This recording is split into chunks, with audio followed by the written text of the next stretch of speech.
Just when I thought I was out, they pull me back in.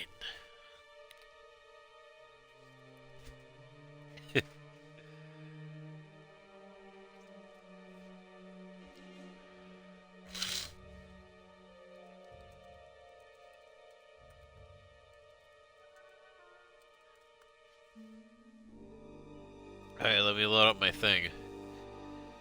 You know, I gotta do it. Twitch. Let me see. Creator dashboard, I think? And then stream manager from there. You might notice a few things. Maybe. The tags are different, and the game that it's streaming is different as well. Notice how it actually... And I think the stream notification is different too, isn't it? Yep, blasting through the Sith. On a one-horse open ship.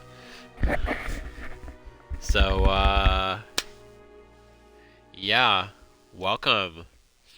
You sound very congested. I am. I became congested this morning. I noticed that. I noticed that. Well, anyways. Like, we're just gonna live with it. It's fine. I thought that I had more time before I had to wash my water bottle. I weren't yesterday. Yeah, I don't think I was. Yeah. Like I said, I think that happened this morning. Like, I got the, sorry. Like, I just started feeling congested.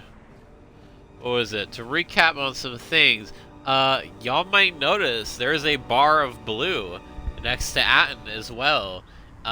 That means that he is a Jedi now. Basically, he told us his backstory, how, he used to work for the Republic, and he was one of the few people that went to fight. He was one of the ones to fight in the Mandalorian Wars.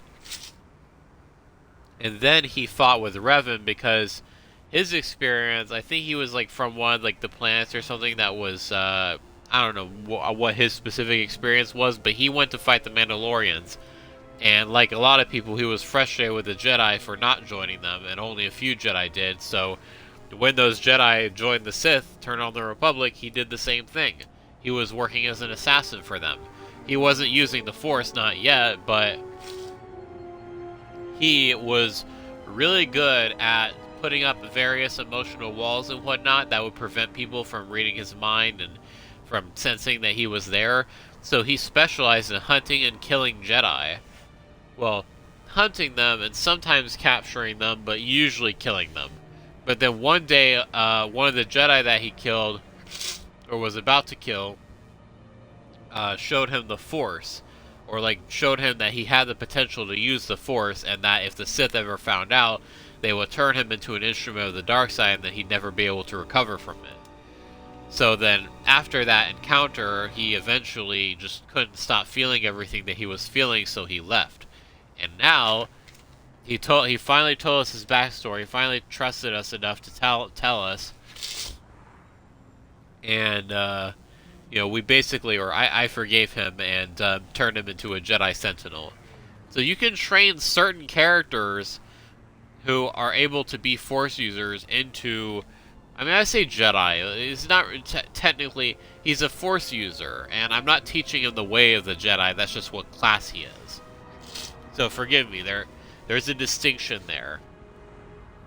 And I'm going to keep him using the blaster because he's already trained in it. So he's just like me, he's going to be a blaster Jedi. And this is interesting because, well, we'll get to that in a moment. Well, actually, yeah, we'll recap. When Kreia went and invaded his mind and found out that he had a past, that he was quote-unquote a murderer, whatever that meant at the time. We didn't know it at the time, but she basically said, I won't tell anybody about your past, but you have to keep working with the exile. So he's still working with us, but this time is because he wants to. So, oh yes, the Flonase. Well, you know what? That's just part of the territory. You gotta deal with the sniffles. You gotta deal with the snot noises.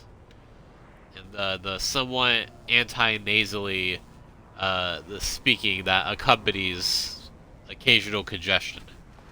But anyways, so he's now following because he wants to, not because he has to. So it's going to be very interesting to see how that goes down with Kreia. And we know that Kreia can be a bit manipulative.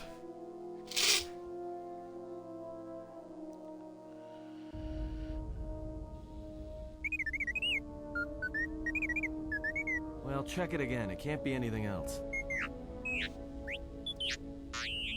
Just check the damn connector. I don't trust the diagnostics any more than I trust you.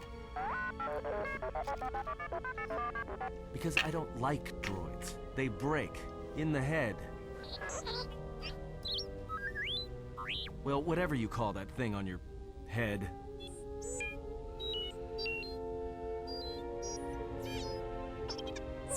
Yeah, well, if I'm mean to you, it's because I care.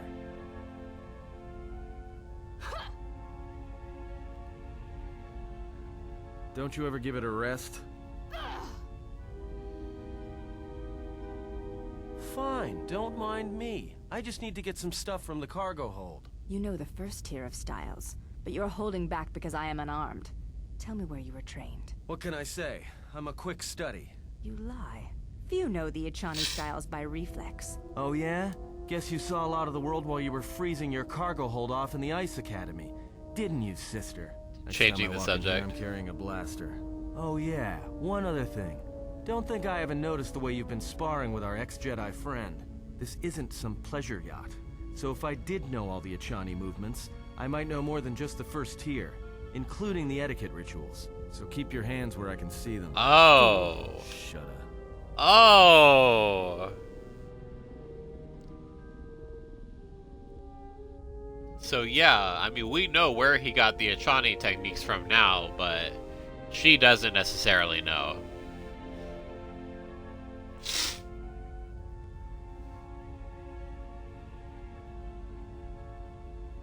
Why are you here? Because I told him everything. Ah, and now you are free. Yeah, so no more threats, no more of your requests. You and me, we're done. Did you ever think I truly held you? You're more of a fool than I thought. What truly held you was you, and let me show you why. I once held the galaxy by the throat, as you once held her by the throat and let her die slowly. And your emotion at that point is what you fear. I can unlock that part of you anytime I wish. It is a simple thing, the human mind. Once it feels something strongly, it becomes etched in the memory, the subconscious. Shall I show you? That part of you that hungered to kill Jedi, that took pleasure from it? Or perhaps you will continue to listen to my counsel, and I shall ignore your pathetic attempts at freedom. Now leave me, murderer. I have nothing further to say to one such as you. And she still doesn't like him. So all of the behaviors and whatnot that he exhibits, the odd defensiveness, the general discontent with things, that is part of him. Like, he talks about in the thing, like, if you say, oh, is that why you act the way you do? Because, like, you're putting up, like, emotional walls and whatnot to keep people from affecting your mind, or to keep Force users from affecting your mind. And he says, maybe it's always maybe it's who I always was. I haven't known who I am for years. But that explains why he acts the way that he does. It's not just his personality. And why he changes the subject all the time is it's a natural defense mechanism towards people prying about your life, your history and whatnot. Alright, we should be able to train with the handmaiden again.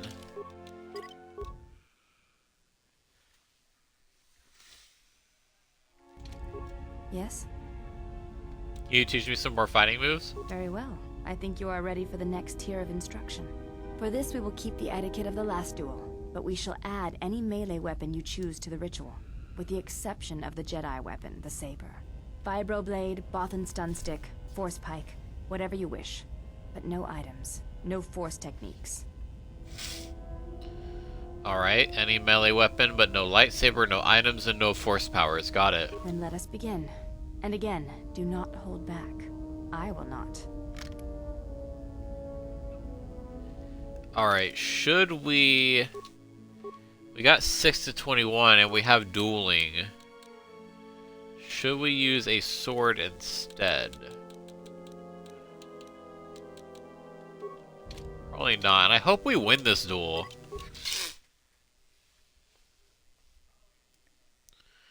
Can I just shoot her? Because she said any melee weapon.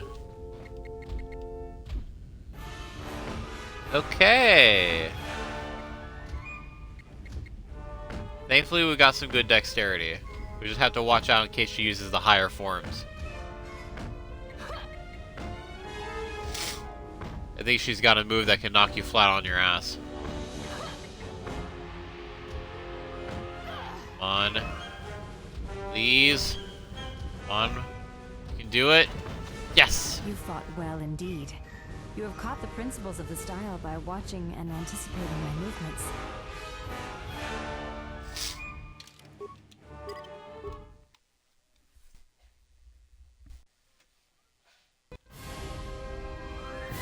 Yes? I do not think you are ready. You may ask. Did we talk to her about her mother? As I said, I knew little about her.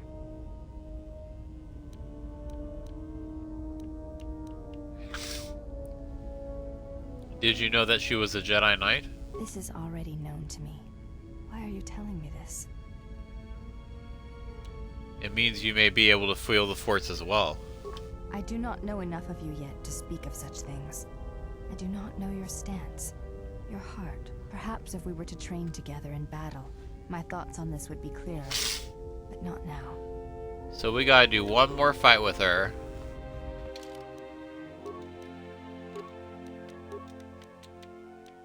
I think this is my blaster.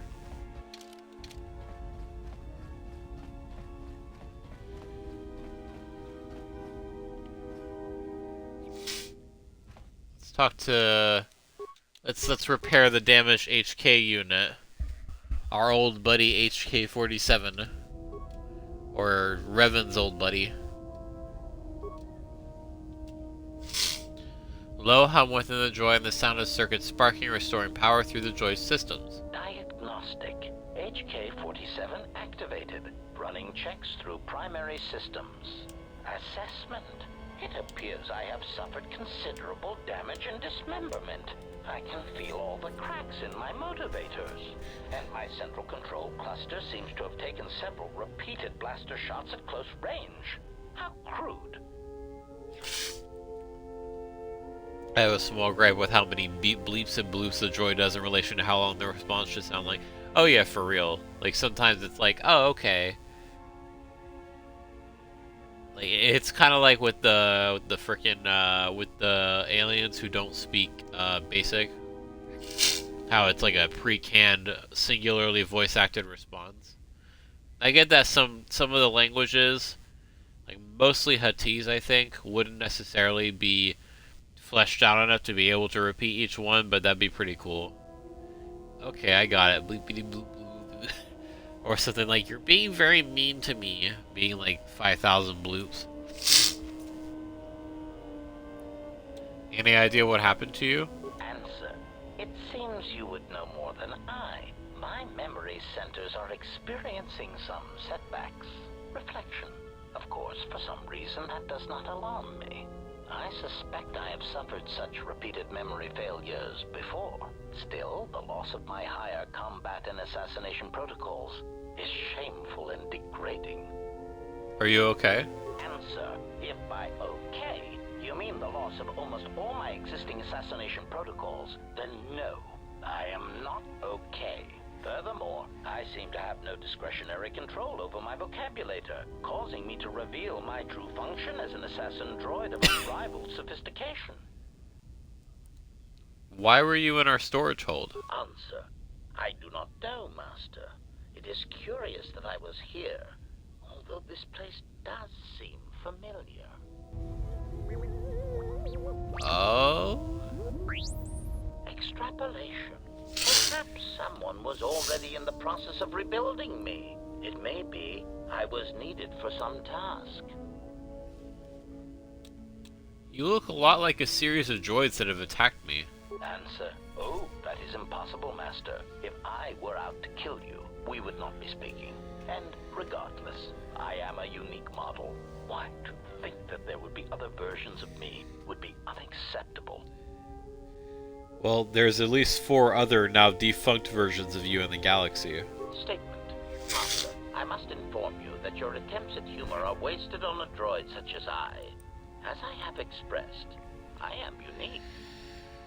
Actually, there's a series of HK-50 units sharing your model and function that we have encountered on multiple occasions. Resignation. Very well, Master. If you persist in your attempts at humor, I shall indulge you. Let me check the ship's records, and we will settle this matter once and for all. Conclusion. You speak the truth. This discovery is also causing me some degree of anger and humiliation. Are you alright? Mockery. Am I all right? Oh, yes, Master. Why, I am fine. Statement. I mean, I've only just been reactivated, only to find that there are substandard duplicates of me running all over the galaxy, corroding my good name. But if they are in fact hunting you, then I look forward to the opportunity to meet these units and educate them in proper assassination protocols. Conclusion. So it seems I need you, for the time being. You're an assassin droid. Recitation. Yes, as I said, I am an assassin droid. It is my primary function to burn holes through meat bags that you wish removed from the galaxy. Master, oh how I hate that term. What, meatbag? Answer. No, Master. I said it again. I'm not sure I like the idea of having an assassin droid on board. Answer. Well, I am not certain I like the idea of a master who feels reservations at having an assassination droid at their disposal. In fact, Fair. it brings with it a certain sense of dread that you may actually not use me to my full capabilities. You're not killing anyone unless in self-defense. Even then, I don't want you acting without my order. Answer. Yes, Master. HK-47 is ready to serve. HK-47 has joined your party. His few remaining assassination protocols allow him to do more damage to opponents with blasters and rifles.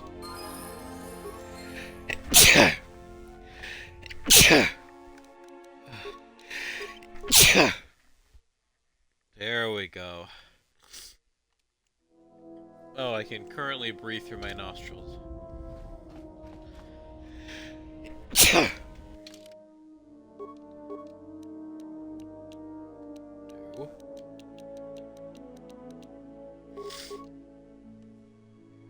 Let me consult the list.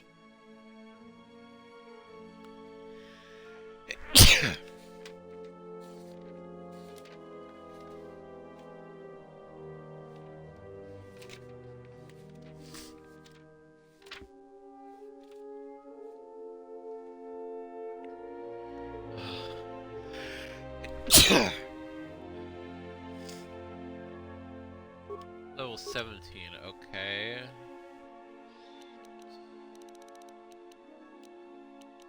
Stasis field.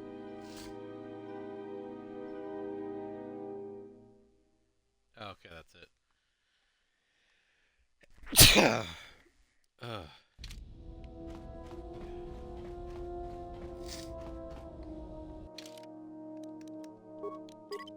That's good. I wonder if we can train with Handmaiden again, or if we need to train, if we need to level up again.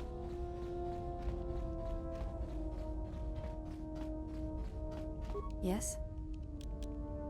I do not think you are ready.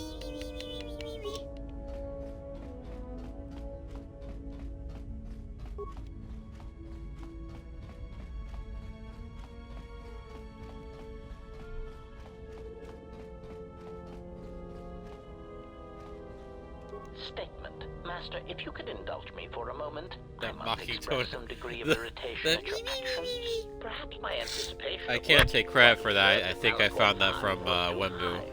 But you are countering all those expectations. And how is that? Statement. Well, all your behavior up to this point suggests either strong atonement or confirmation that the atrocities attributed to you during the war were in fact accidents.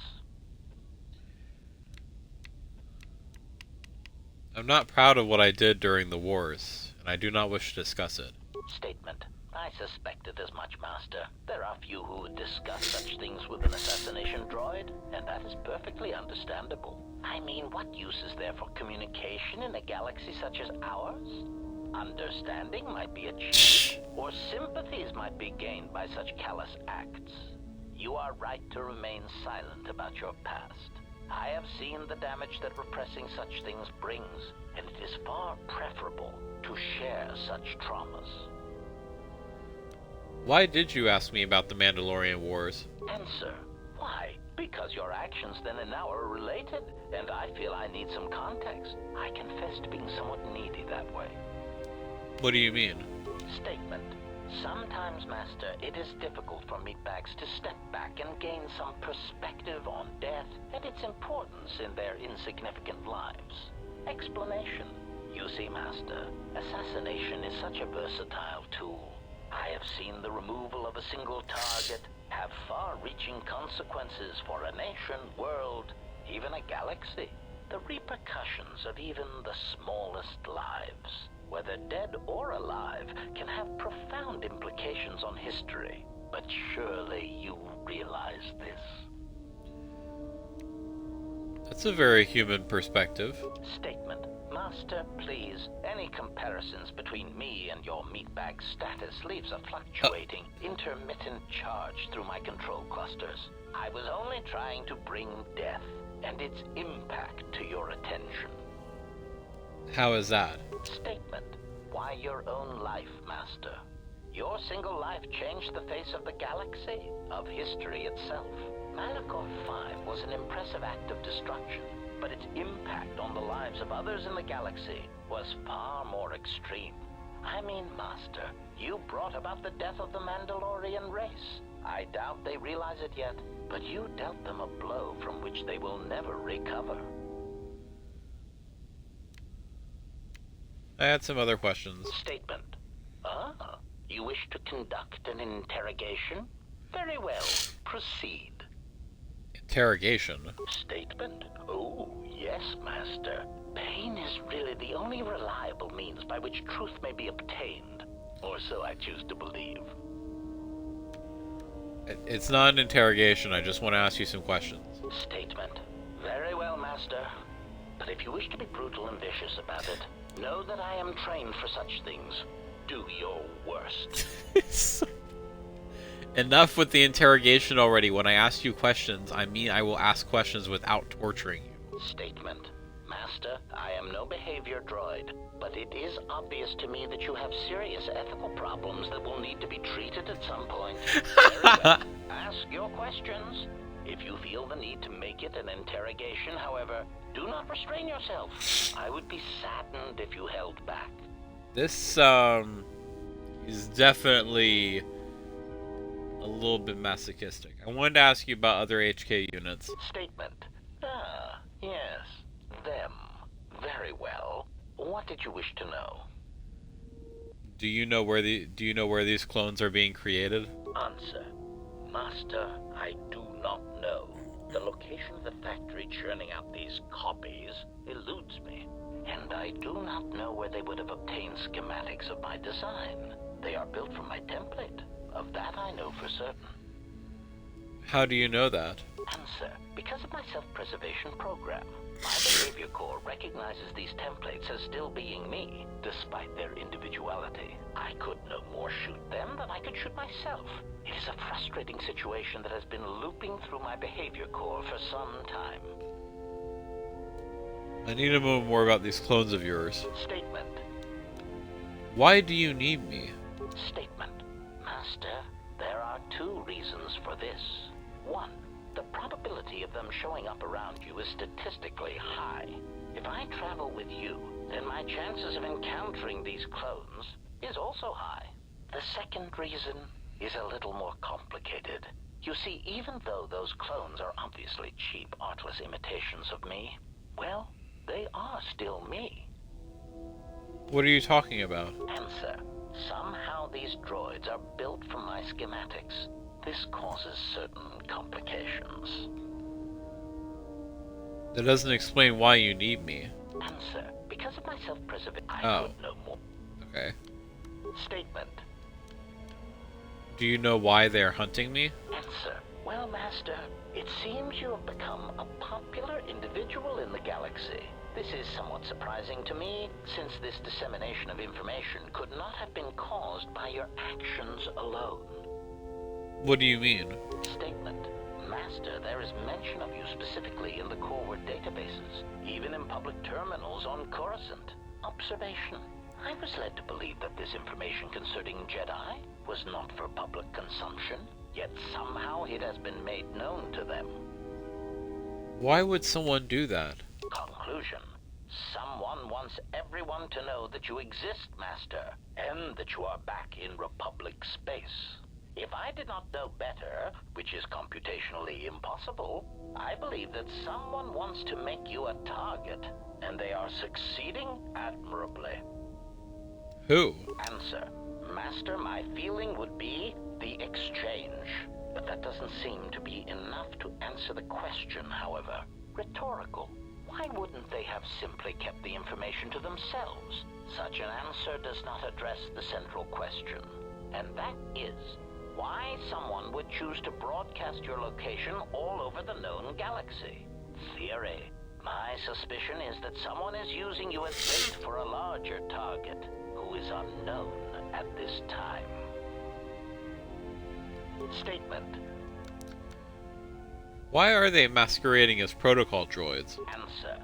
Master, as part of my original programming, I am able to communicate in over 600 languages. This usually amounted to short verbal warnings when killing non-basic speaking targets, which gave me some small measure of satisfaction.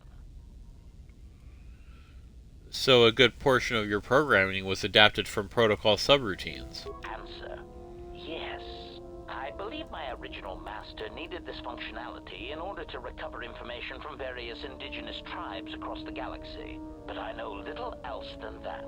Suffice to say that that translation capability allowed these copies of myself to assume the role of protocol and translation droids in much of known space. That is, of course, not their primary function. And while they are attempting to pass themselves off as translation droids, their primary functionality keeps rising to the forefront. What do you mean? Recitation. For example, on Praven Prime, the simple transferring of the Elzing syntax for friendship changes its meaning and implies that one's broodmate was actually impregnated by their own host. That wasn't said to them directly, was it? Confirmation. Oh, truly, you can imagine the results. No. This comment, of course, caused a civil war between the Guvandi Collective and Elzing that still persists to the current date. I hate miscommunication-based plots. Do any of these incidents have wider repercussions? Answer. Yes, Master. Such incidents often spread outwards from their point of origin, much like an echo. Why did you say that just now? Query. What do you mean, Master? The echo. Why did you say that? Answer. It is something I heard a previous Master say before, I believe, but I cannot recall the context. Still, somehow it seemed applicable to this situation. Odd. What repercussions did Praven Prime have? Answer. In the case of Praven Prime, the Civil War actually forced the Republic to back out of Guvandi's space and let their world fall from Republic control. As I understand it, that would be best. Keeping such a world would have been a token gesture of control. As an added burden, the resources needed to invest in diplomatic and trade relations would have far outweighed what would have been required. Besides, Master, quite frankly, The Guvandi and Elzing needed a good war. They were races that relied more on words than actions, and a good brisk killing woke them from their torpid state. Also, the result of the war will be that the drastically reduced Elzing population will eventually need to call upon the Republic for emergency relief. And that's a good thing? Answer. The Republic stands to gain. The Republic will be able to supply such emergency relief at a fraction of the cost to the now reduced population. Of course, such aid would only come 4 or 5 years after the war was started. One would have to be patient and let death and destruction run its course. But why are HKs masquerading as protocol droids? Answer. Master, being a meatbag, your answer does not surprise me. You see, part of the reason an assassin droid is so effective is because it is a droid. Meatbags tend not to notice us. We are treated as furnishings.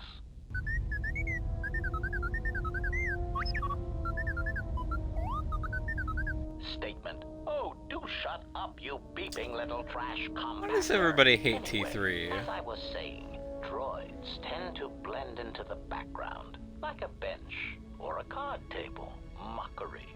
Droid, fetch this. Droid, translate that. Droid, clean out the trash compactor. Those are typical droid duties, but it doesn't mean they should be treated as furniture. Part of the lullaby function comes when the furnishings pull out Tabana-powered rifles and point them at the owner's heads. My identity as an assassin droid was unknown for quite some time, even during the recent events when all that trouble occurred amongst the Jedi. I'm sure you've already heard more than enough about it, so I will spare you the details. Actually, I'd like to know. Statement.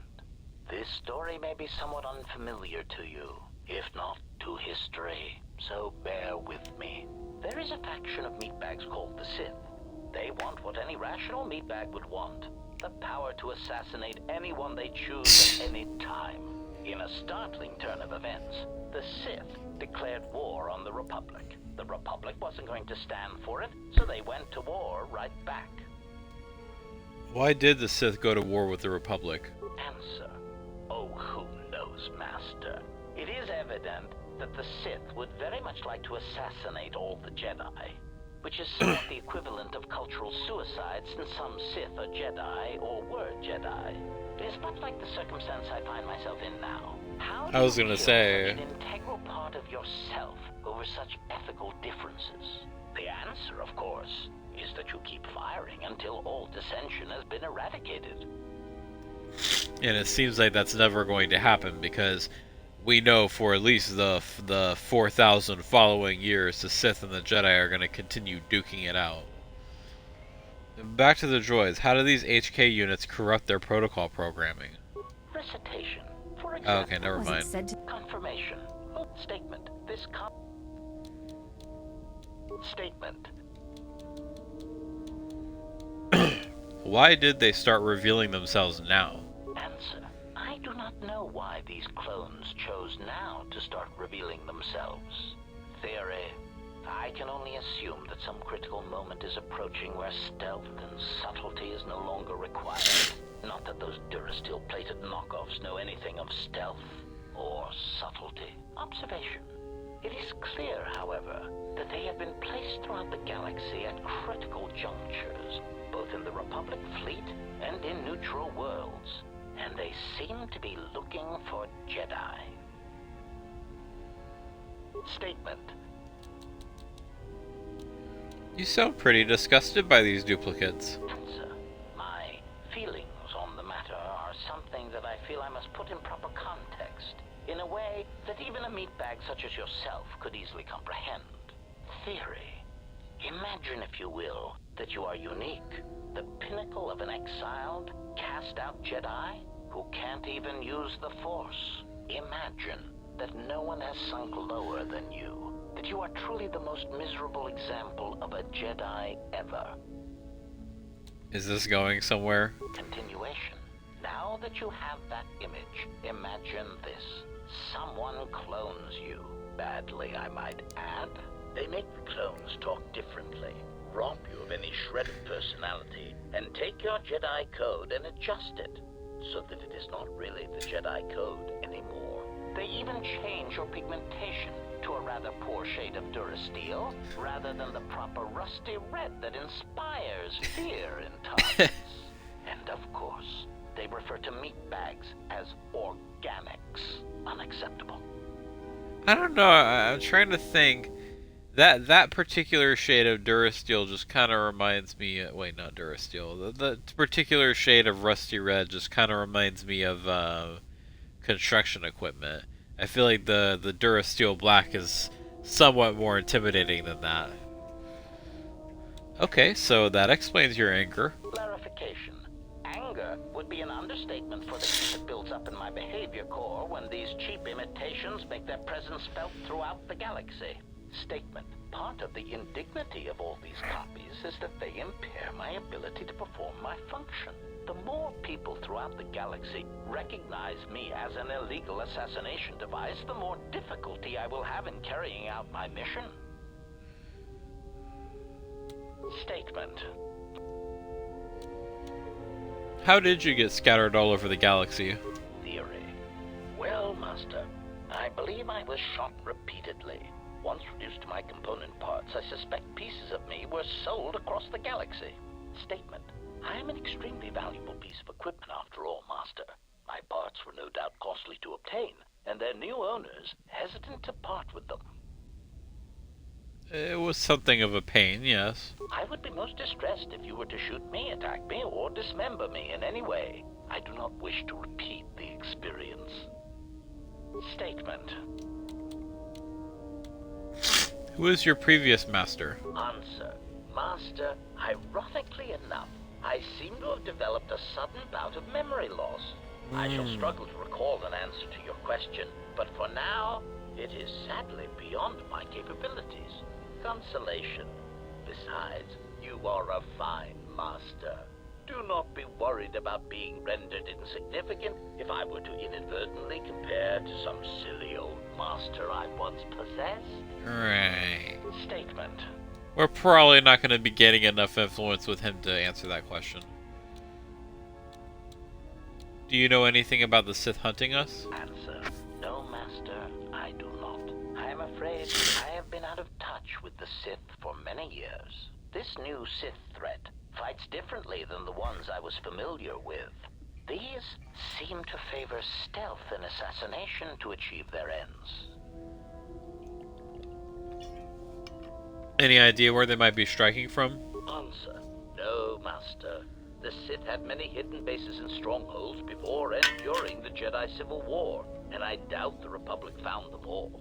Theory. It is possible that the Sith still hold one such base, if not several. Consolation. But I would not worry, Master. I imagine it will not be long before their murderous hands try to seize you by the throat. Twi'lek metaphor.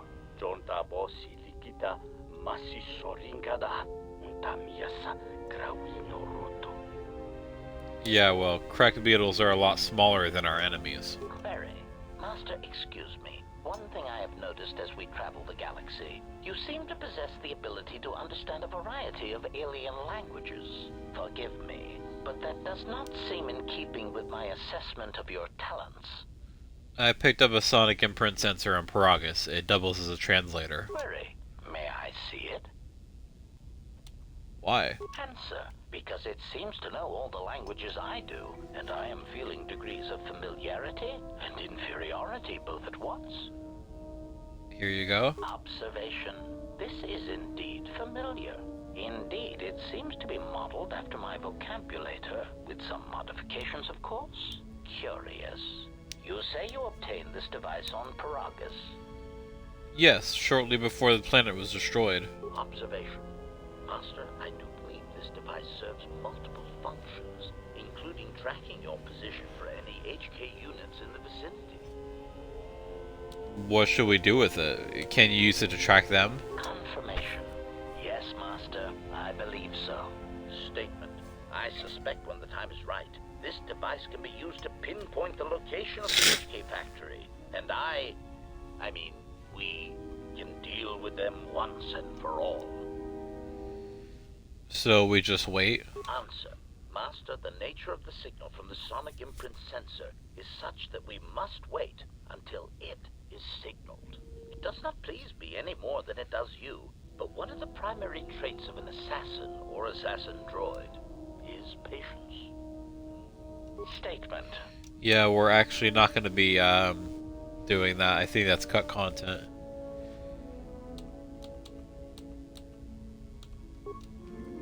Influence lost? That's not good. We have so few opportunities to gain influence with him anyways. Well, whatever. It's fine. Query.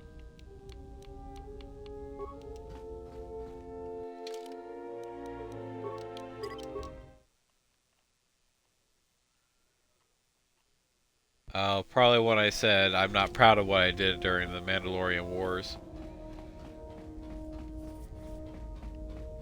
But there's some characters you're just not going to be able to gain influence with if you play a certain way. Unless you sacrifice some points here and there.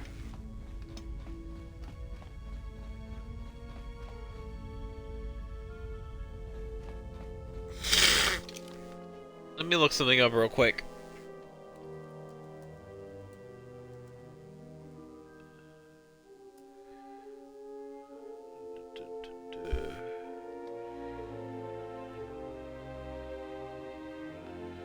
Yeah, blah blah blah blah blah.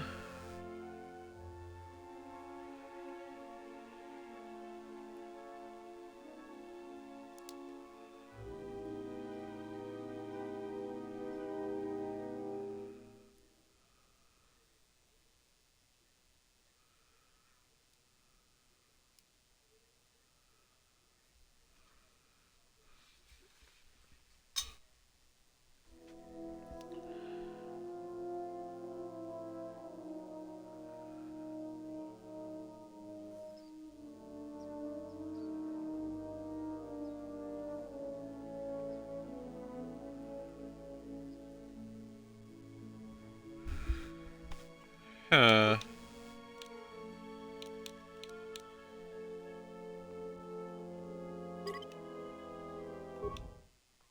I'm gonna reload and then I'm gonna choose a dialogue option to manipulate him. I'm gonna go through all those things. I'm gonna just click through those conversation options real quick. Perhaps my statement. They weren't accidents. I did them on purpose and would do them again gladly. Why do you want to know? Answer. Why? Statement. Explanation. The repercussion. Statement. I was only trying. Statement. Malakoff. I mean master. Alright, let me look here.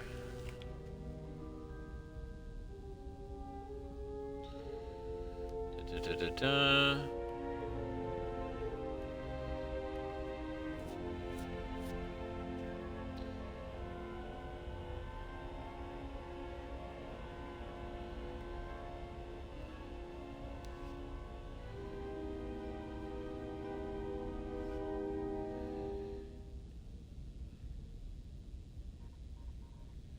Statement. Statement. Statement. Statement. Very well. Let's see.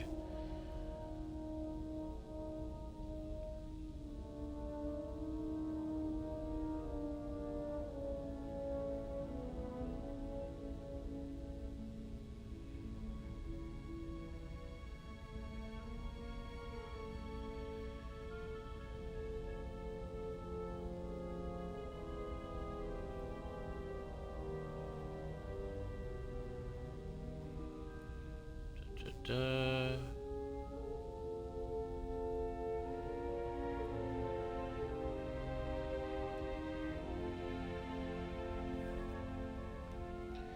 Sorry, bear with me.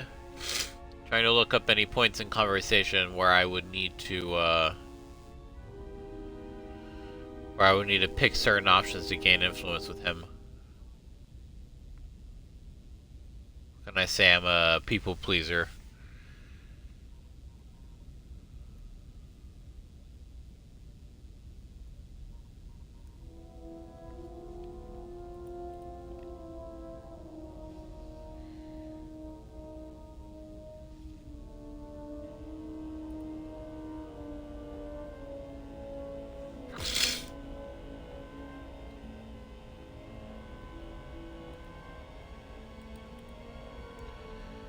Okay.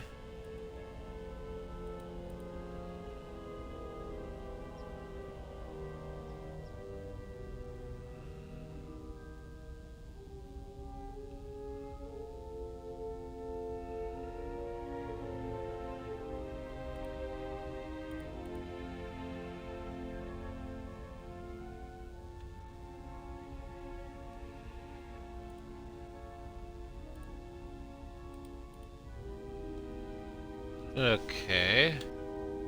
Statement. Answer. And I do answer. Because of my... I could know. Statement. Statement. 1. The proper... The secondary... Answer. Statement. Answer. This is somewhat... Statement. Observation. Conclusion. If I did not... Answer. Rhetorical. And that is theory. Statement. Answer. What? This is somewhat... Oh. Statement. Answer. This usually... Answer. Suffice to... That is, of course... Recitation. That wasn't said to... Confirmation. Statement. This... Answer. Query. Answer. Still.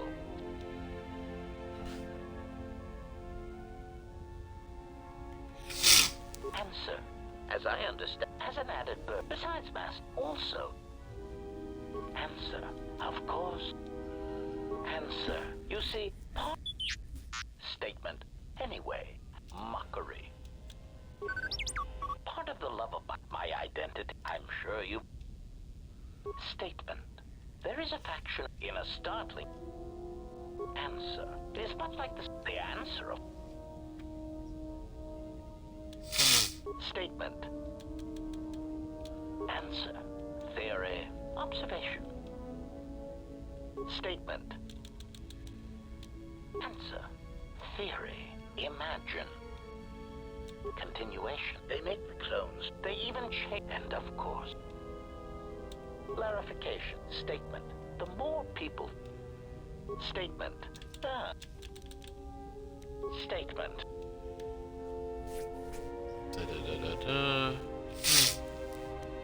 Answer.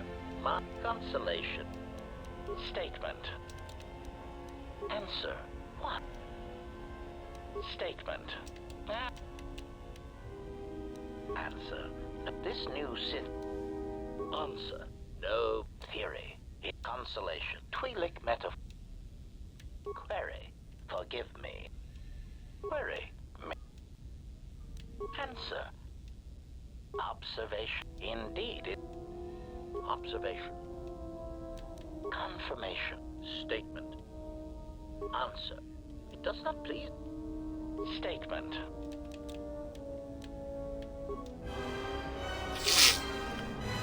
It's worth it. We'll be fine. We will be so easy to get light side points again. You have a limited amount of opportunities to gain influence with him that...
Okay, blah, blah, blah, blah, blah.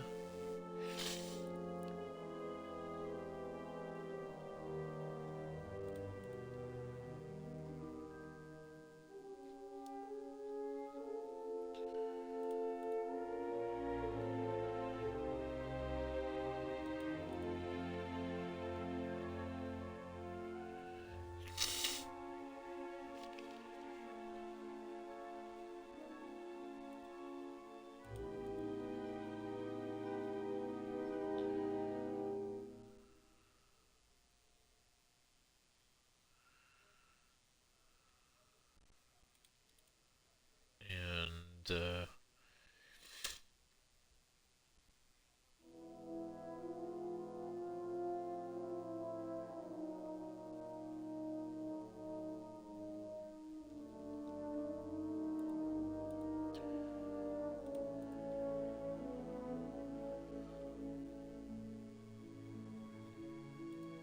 okay.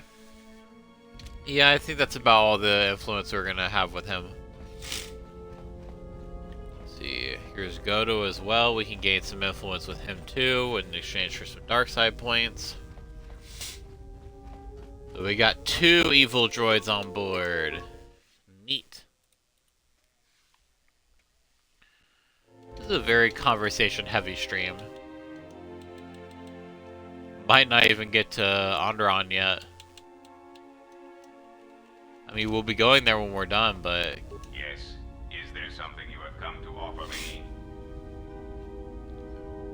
Considering I saved you, you could be more grateful. The fact we are even having a conversation is gratitude. Usually, my conversations do not have the give and take that our current interaction does. And, of course, there is much more screaming on the part of the listener when the torture field is activated. Of course. I am willing to indulge some of your questions. You wanted me to save the Republic. How is that possible? There are several factors, all of which affect each other. There is the stabilization of Dantooine, the preservation of the restoration efforts on Telos, the political resolution on Onderon, and the unification of a religious power base in the galaxy, either Jedi or Sith. Alright, let me see 1 second. To see the proper response.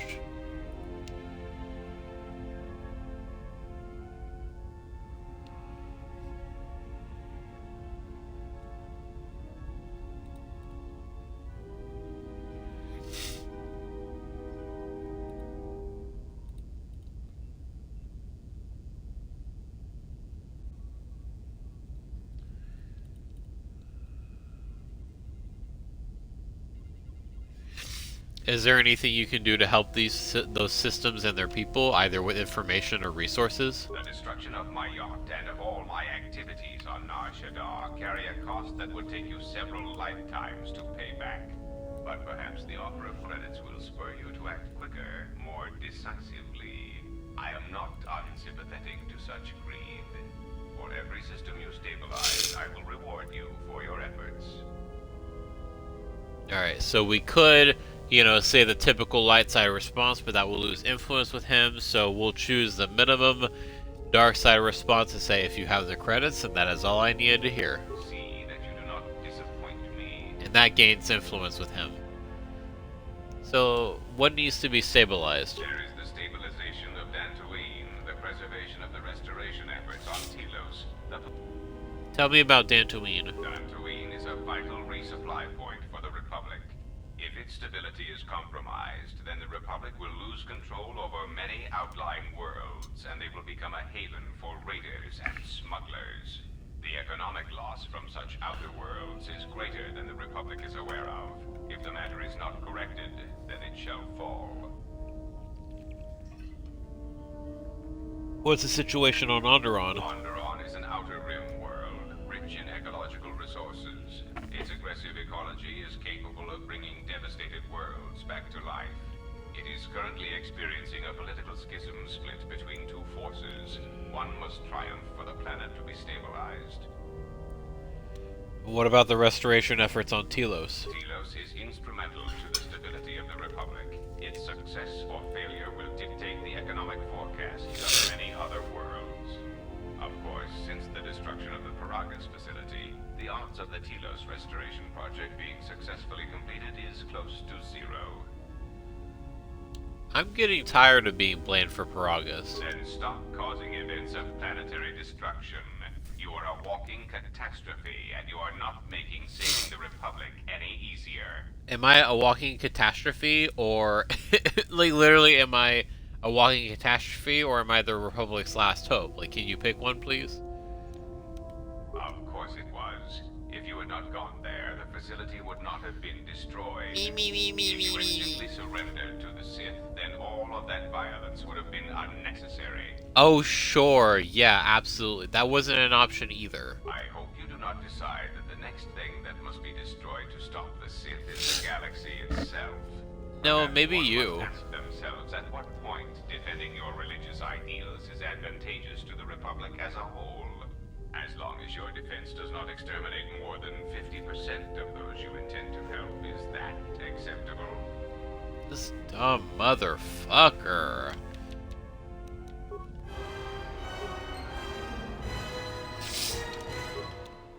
Whiny little bitch.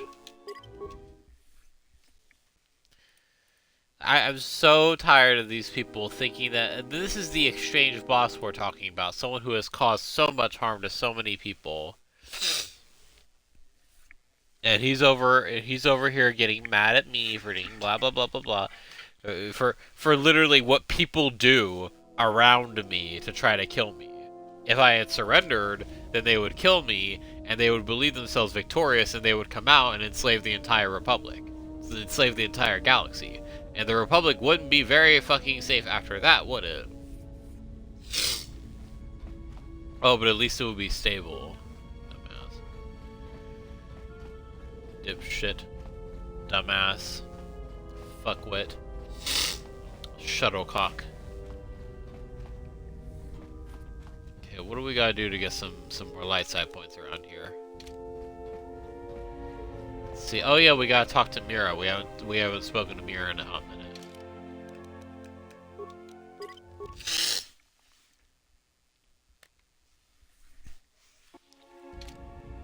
Yeah, something wrong? There were some questions I wanted to ask. Go ahead and ask. You seem restless. It's all this traveling, being trapped in the ship. Everything's just too quiet. This is no smuggler's moon. I'd rather be doing something, somewhere with people, activity, some life. Like Nar Shaddaa? Yeah, it's been a while since I've been off planet. Guess I got used to it. Used to Nar Shaddaa, is that possible? Well, Nar Shaddaa may be one of the biggest cesspits in the galaxy, but it's got a life to it. Activity, aliens, people, refugees. It's like noise, but relaxing. Like the hum of a hyperdrive. I completely understand what she means.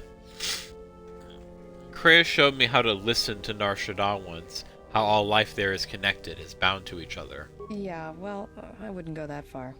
I'll believe it when I see it. Go ahead and ask. Were you raised on Nar Shaddaa? Look, before we get into a game of Guess the Pazak card, pull back on the throttle. I don't know you that well to start sharing our life stories. Go ahead and ask. Tell me a little bit about Hanhar. Hanhar's only a bounty hunter because that's the closest word for what he does. He's not out for credits. He's more vicious than that.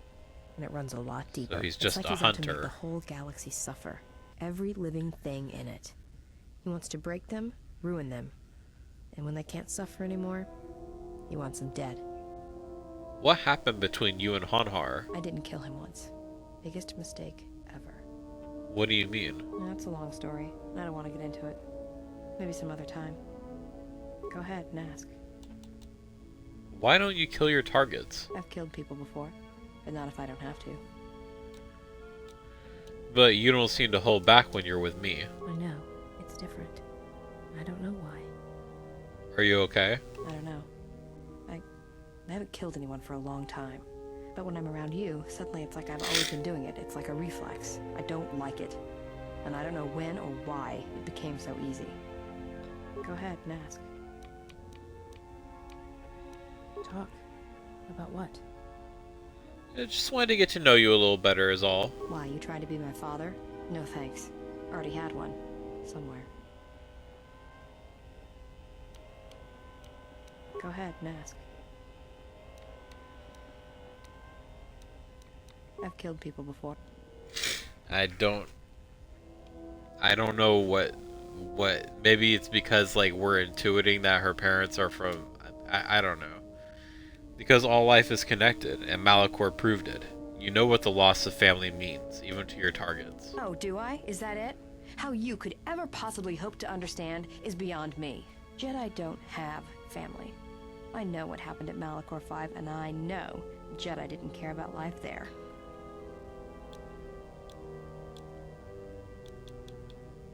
I have never stopped trying to protect others, even at Malachor. Get away from me.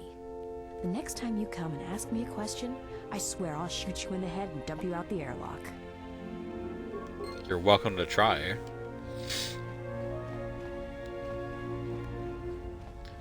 So, yeah, literally, to have a conversation with her after that, we have to fucking apologize to her. Which I really just want to get super defensive, but...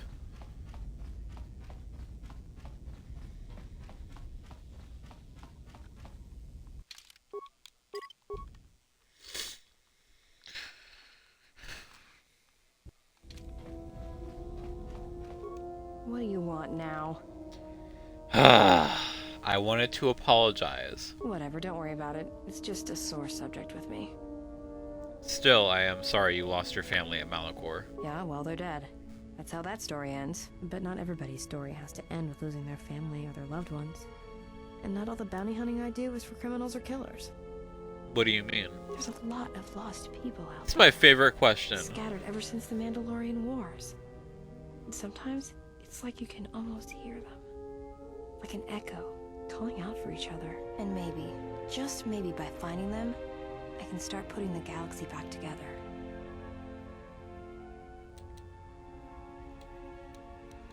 All things are connected through the Force. From such acts of kindness, great things may come. Maybe. We'll see. I don't even know why I'm telling you this. But you're not getting anything else out of me. Yeah, something wrong? Go ahead and ask. What happened between you and Hanhar? I didn't kill him once. Biggest mistake ever.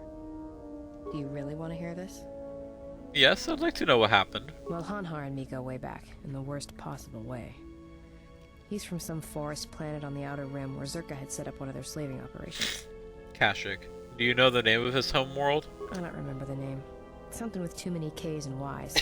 Sounds like you're gargling Ronto spit when you say it. Do you know what species he is? No idea. He's just Hanhar. I hope there aren't any more like him. I get the impression he's not a good representative of his people, though. Yeah. He's the equivalent of a mad calf hound among Rontos. Some of Voga the Hutt's men said Hanhar killed his own tribe, but those two crud thugs lie every time they open their mouths, so who knows? So he was a slave? Well, not for long. Once off planet, Hanhar escaped from the Zerka slavers, then killed them all. Why was he wearing those cuffs? I don't know. I always thought he just liked using them as weapons. Sounds like Zerka deserved it. Well, before you get too teary-eyed, Hanhar figured Zerka had the right idea. I don't think he understood the concept of slavery before, at least on the scale that Zerka practiced it. But now he did. You ever hear of Dursan 3, or the ID cluster colonies? Weren't they destroyed? Right. That's because Hanhar happened. He makes what happened to his homeworld look like an exercise in community building. He's not a bounty hunter. He's a slaver. He did that Like he's out himself? to enslave or kill every human in the galaxy, like he's trying to settle some huge score or debt. I don't get it, but he's dangerous. Who did he work with? Anyone who paid credits. And sometimes, he just hunted humans for sport. The ones who survived, he sold to the exchange, to the huts, to anyone who'd buy bodies. Living or dead. He and Voga used to do big credit transactions. That hut really liked the look of unwrinkled humans for some reason. Didn't make him too popular with the other huts, let me tell you. So how do you factor in? I was prey. And not only did I escape, but I saved his life while doing it. He's been hunting me ever since. The life debt. So he wants to capture you? I don't pretend to understand it, but among his people, they have these codes of honor. But somewhere along the line, Hanhar's got twisted. His people form these things called life debts. If you save the life of one of them, they pledge themselves to you. That doesn't sound too bad. Well, with Hanhar, he can't escape that life debt. It's bred into him. but he hates every other living thing in the galaxy, so pledging himself to someone else, especially a human, was unbearable. So when I saved his life, it was the worst thing I could do. It was like slavery all over again, but it was in his head. It was like it pushed him over the edge. What do you mean? A life debt to Hanhar is a death sentence. He'll hunt you until you're dead. When I saved his life, it meant he had to kill me, and so he kept chasing me in hopes I would die. I think the fact I showed him mercy after hating humans for so long, that was something he couldn't stand.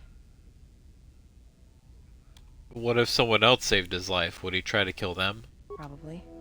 But if he had multiple life debts, especially to humans, Hanhar would probably go mad. He was angry before, sure, but he'd be 10 times worse if that happened. Worse? Hanhar's tough. Really tough. And when he loses it, it's like nothing can stop him. Seen him shrug off blaster bolts, Bothan stunners, and even survive a freighter crash on Dursan 3. He keeps coming. That life debt makes no sense. Yeah, tell me about it. Like I said, I get the impression a life debt's supposed to be a gift. But to Hanhar, it's more like a curse to both people involved. Any regrets that he's gone? Oh, I'm glad he's gone. It's like a weight off my shoulders. I don't have to keep watching my back every minute, wondering when he's gonna show up. And he always did. It's like he always knew where I was. Go ahead and ask. What do you call it? And Kreia went back to heal him after Mira beat his ass. He would have died if not for Kreia, so he owes a life debt to her now too. Were you raised on Nar Shaddaa? Yeah, more or less. I wasn't born there, I just ended up there. What happened to your family? Well, the war happened. The first one, against the Mandalorians. I had family right up until the end. It's not really a new story, you hear it all over the galaxy. It's what happens after the wars are over that you don't hear much about. They die in the final battle? I think so. After Revan crushed the Mandalorians, planets throughout the Republic were flooded with refugees. I was just one of the others. Me? I got passage to Nar Shaddaa. From there, not much you can do, so I became a bounty hunter. How could you have lost family at Malachor 5? There were no colonies, it was a taboo world to the Mandalorians. Take a guess, Jedi. Only 2 groups of people would have lost family at Malachor. And Jedi don't have families. Neat. You're a Mandalorian? As much as any slave becomes a Mandalorian. They took prisoners on every world they conquered to bolster their ranks. And they took a lot of worlds.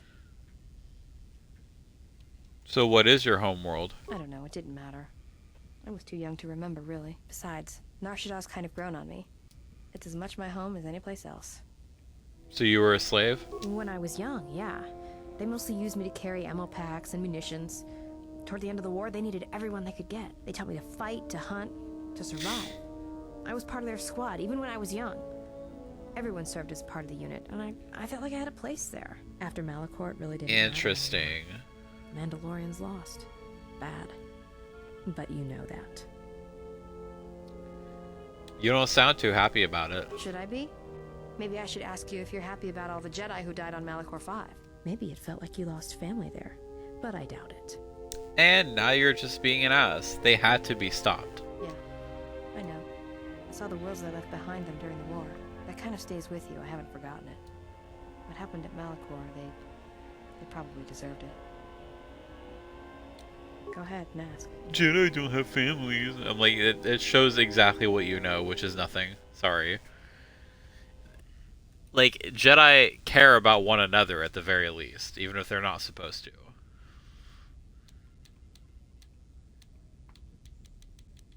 It's all this travel. I'd rather be doing something. Yeah, it's been a while since... Well, Nar Shaddaa's got a life to it. Yeah, well... Maybe one day I'll be able to show you. No thanks. You can keep your Jedi training to yourself. I already know Nar Shaddaa better than you ever will. Go ahead and ask. I think there's something else we can ask her. Why, you trying to be my father? Go ahead and ask.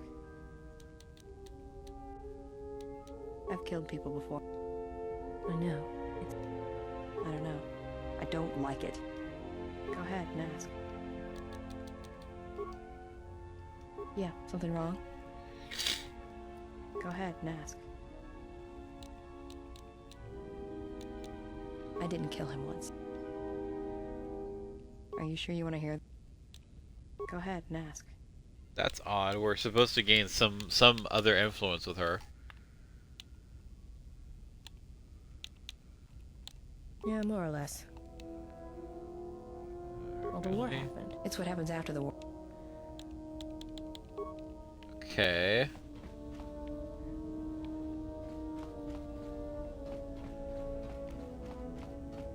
Definitely missing something. And I'm not trying to make a pass at her, so I don't want to say the... Maybe not. Maybe I can't be that bad. Give me a chance. Will be like platonic, I think. Yeah, something wrong? We'll ask her that. Talk. Why, you tried to be my... Are you sure you're a Jedi? That exile of yours must have gone on longer than I thought.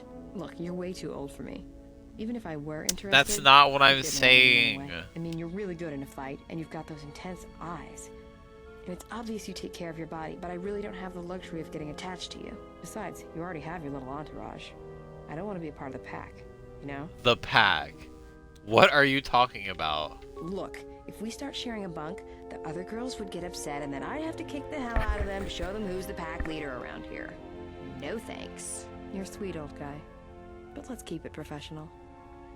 I'm not that old. It's more than age. I thought I'd seen a lot, but you look like you're 100 inside. Go ahead. Anyways. Okay, that was funny, so we're gonna keep that, but holy shit. Fucking a little pack, a little entourage. Yeah, something wrong? Go ahead and ask. Okay. Yeah, more or less. I've killed people before. Go ahead and ask. We're missing something. We can usually gain enough. Let me look here.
Again, I have to look at. I don't know if we're ever gonna leave the Ebon Hawk today, at this rate.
Okay. I didn't kill him once. Apparently we missed Are you sure we what I missed a heard? target. Well, Hanhar and me... Well, not for long. I don't know. Well, before you get I don't think he understood the— You ever hear of Dursan? Right. That's because he's not a bounty hunter. It's like he's out to enslave. I was prey. I don't pretend but somewhere along his people formed these. Well, with Han. So when I saved his life debt to Han, and so he kept chasing me. Probably. Hanhar's tough. Seen him shrug off. Oh, I'm glad he's gone. And he always did. Any chance he's still alive? Trust me, if he was still alive, he'd be chasing us even now, waiting to ambush us when we least expect it. And he always shows up at the worst possible time. He was one of the best bounty hunters on Nar Shaddaa. Hanhar never gives up on his prey. Or his life debts. He's a hunter. He's a natural predator. So how did you save his life? Well, as happens on Nar Shaddaa, I made someone mad. Mad enough for them to send Hanhar after me. Turns out they were even able to get him cheap. He'd heard about me and wanted to hunt me down, for sport. He didn't think I'd be much of a challenge. And you proved him wrong. Well, he tried to box me down in vents beneath the Nar Shaddaa docks, and he'd set one too many proximity mines to cover the escape routes. So he was trying to hem you in with a minefield. I think he'd hoped to drive me into the mines and then let them do the work. Or that I'd be too scared to try and walk through them. Thing is, I knew Hanhar's supplier, and the trigger signatures for the mines. It was pretty easy to broadcast a signal to blind their sensor receptors for a minute or two. I figured that would buy me enough time to move through them and get away. But it didn't happen that way. Like I said, I disarmed the trigger fuses for enough of the mines to get by, temporarily. And Hanhar was pretty fast on my trail. I just made it to safety when he hit the first one. The blast leveled the entire ventilation section, and Hanhar was caught right in the middle, and he survived. Barely. Barely. He was crawling around, blinded from the flash and the plasma burns. And it happened so fast. All the blood had been scabbed and crusted from the flash. I had the drop on him, and even blind, he knew it. He could still hear me. My ears were ringing from the blast, but I could hear him. I think he was begging me to let him live. His voice, it wasn't a roar, more like an echo of it. I suppose I should have killed him, but I couldn't do it. He was in pain, he was helpless. So I dragged him out of there enough to get him to safety, and he kept hunting me ever since. He said he'd pursue me to the edge of the galaxy. No matter where I ran, he would find me and break me, and I would always be prey. That sucks. That's literally that act of kindness ended up having such negative consequences.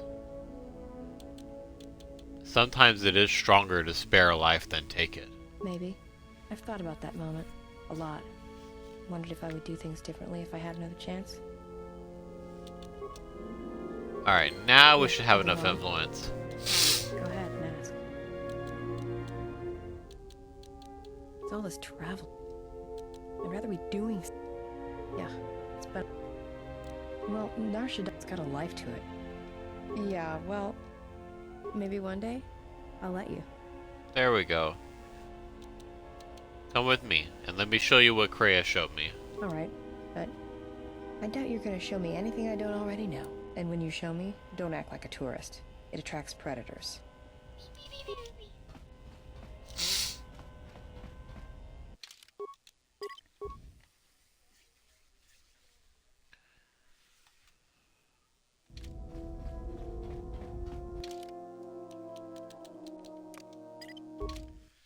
And there's a reason we're keeping her at level 15, because that's the same level that we get to become a prestige class. So I like that I get to train people when they're at level 15 to also become a force user.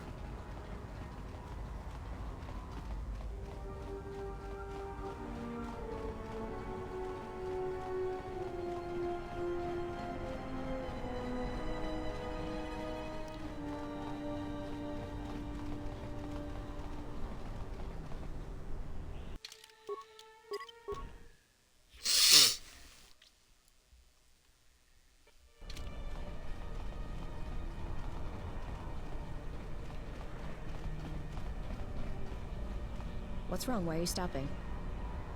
I wanted you to stand here and listen. I've been out here hundreds of times. There's nothing special about it. Close your eyes. I want you to hear Nar Shaddaa. Feel the currents here on Nar Shaddaa, the ebb of life. A simple kindness can be given to another. Feel the currents here on Nar Shaddaa, the ebb of life. A simple kindness can be given to another. This is the Force, and all our choices from the greatest to the smallest affect each other, and the echoes travel. This is the Force, and all our choices, from the greatest to the smallest, affect each other, and the echoes travel. Feel these people, this planet all around you. I can feel this planet. I can't shut it out. It's louder now, it hurts. All these people.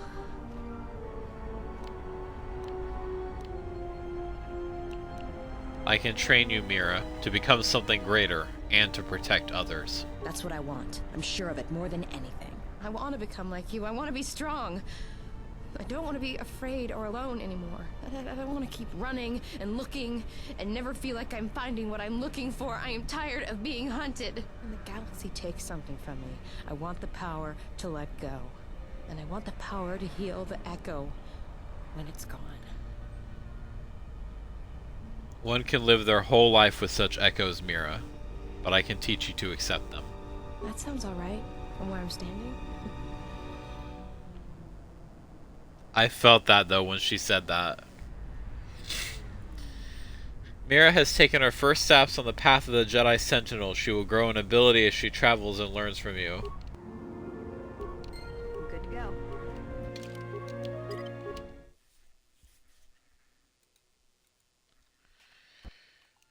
Good to go.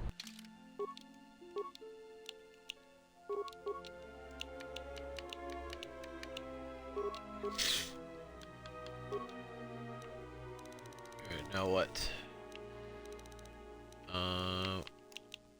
She has dueling, right? Yep, dueling. Master Rapid Shot. And since she's also going to be a Blaster Jedi, these powers. Bam bam.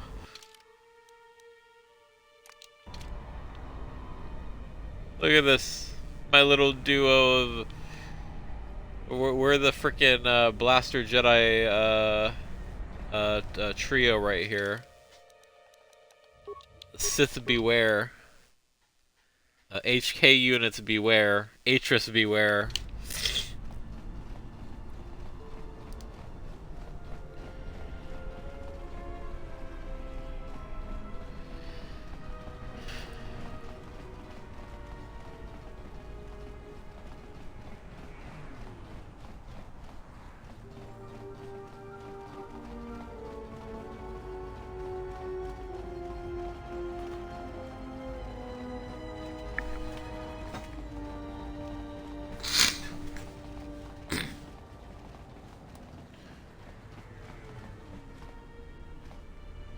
I don't even know what I'm gonna name this stream.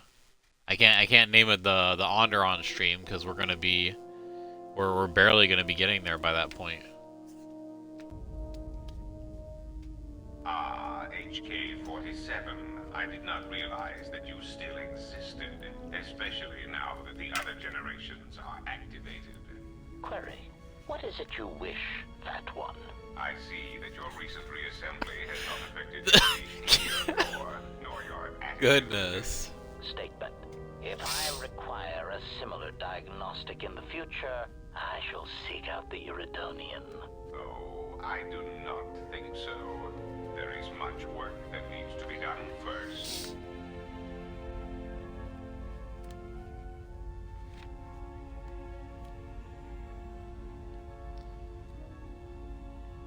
Statement.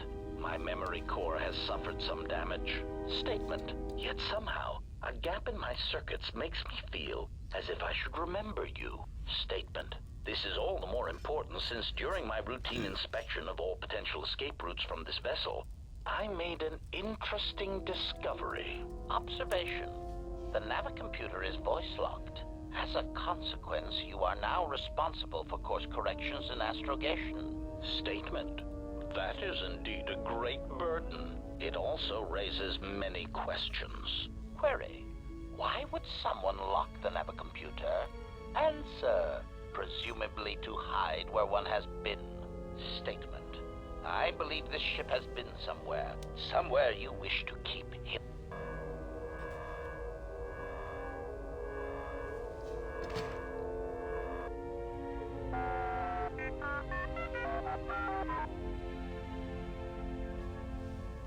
So, this whole place is basically just a freaking drama hut. Everybody wants to pick fights with everybody. Query: is there some... Yes, General? Do I have all the lightsaber parts I'll need? Let me see what you have. That's everything. Now all you need is a little quiet time with the workbench.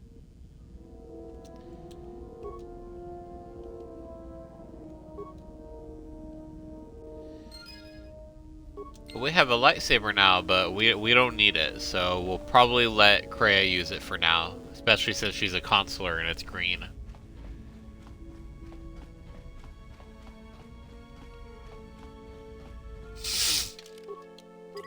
Oh, we also need to have some more conversations with Godo.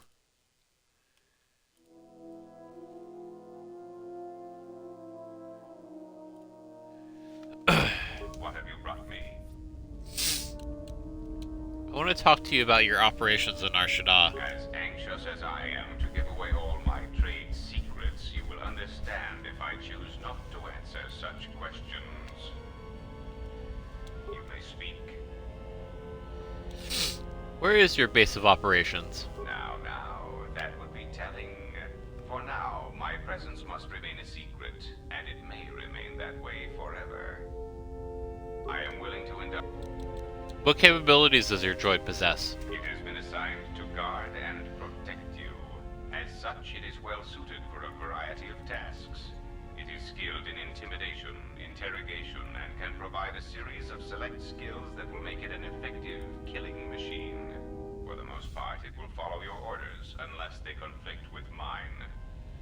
And if they do? Then its proton core will detonate, turning this ship into space dust.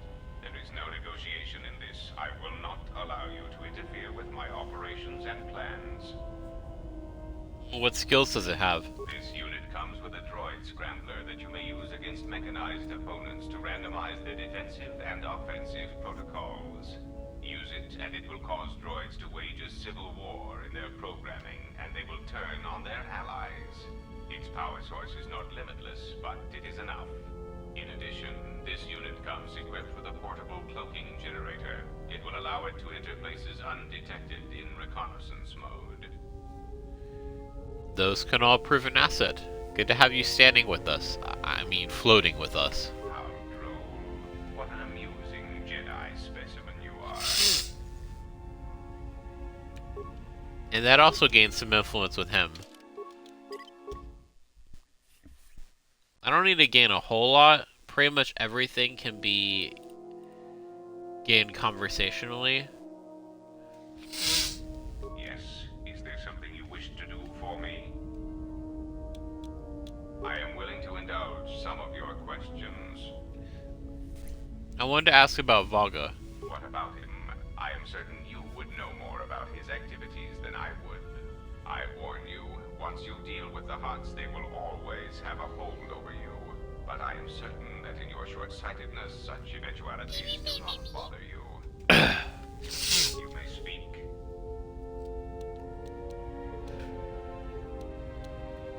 Do you know anything about the HK droids sent after me? The assassin droids. I have encountered some, purchased the service of others. Why are they hunting me? Why, I asked them to. To be honest, I believe that was always their intention, but it seems their directive was dormant for some time.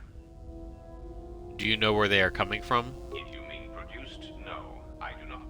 I do know that there are a surprising number scattered throughout the Republic fleet searching for you. What they will do now that you are found is easy to predict. What are they doing in the Republic fleet? They are masquerading as protocol droids. I have discovered that when they are using negotiations, they have a predictable pattern of sabotaging whatever peace treaties they are involved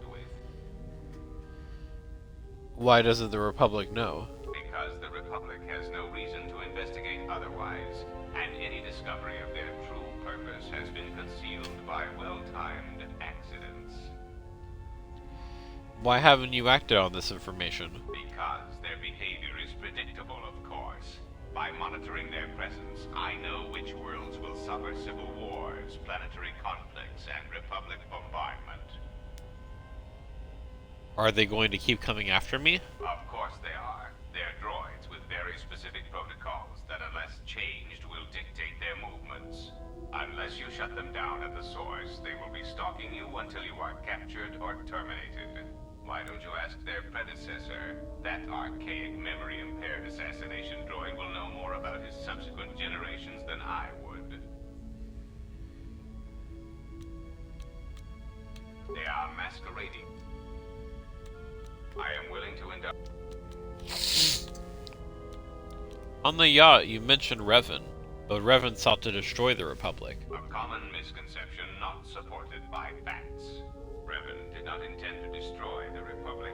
He deliberately left the infrastructure of many planets intact, and many military production facilities.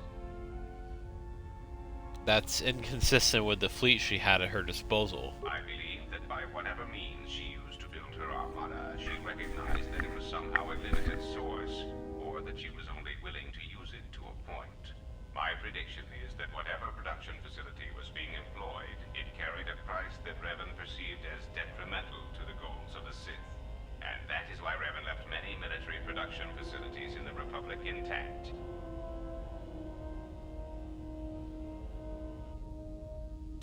What about Malak? Unlike Revan, Malak demonstrated no concern for the future of the Republic in his attacks. His stratagems were painfully obvious, intending to crush all resistance everywhere. There was little thought The beyond Malak the slander. anything that opposed him. He left quite a mess. I'm still trying to assess all the damage. Between the two, I would have preferred Revan rule the galaxy. He had foresight in his conquest, a subtlety that Malak did not possess. You may speak. A common misconception Revan did not. I believe that my prediction, and that is why. But why? Revan wouldn't need to conquer anything else once the Republic was beaten. That is what occupies my calculations as well. I believe that Revan saw a war on another front that we did not, or saw the value in keeping a strong military force. Do you know where Revan got her forces? That is also a mystery to me. I do not have any evidence upon which to build an answer. I mean, It is we know. significant that after the defeat of Malak, the forces decreased considerably, and after Revan's departure from known space, production ceased completely. It is my prediction that whatever was producing such forces needed a strong, effective leader to ensure its stability. Without Revan or Malak, there was no such figure left among the Sith. I am willing to indulge. Yes.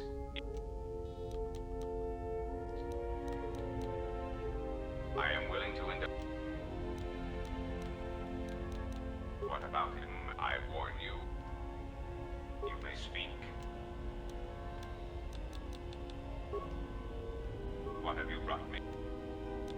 I am willing to indulge. A lot of your operations on Nar Shaddaa were carried out by droids. So, they are known qualities. I also use them on board my ship for defense. But that in itself means little. I assure you, I am as flesh and blood as you are. I simply find personal meetings distasteful. Tell me about Vaga. Oh, that pile of incompetence. What a poor challenge he turned out to be. However, though I am loath to admit it, Moga is still very much a threat. How so? Well, he still represents a powerful economic base, and as short as his arms are, his actual influence is much greater. I imagine that now he is free of me for a time, he will resume shipping operations throughout the galaxy. Why is that a problem?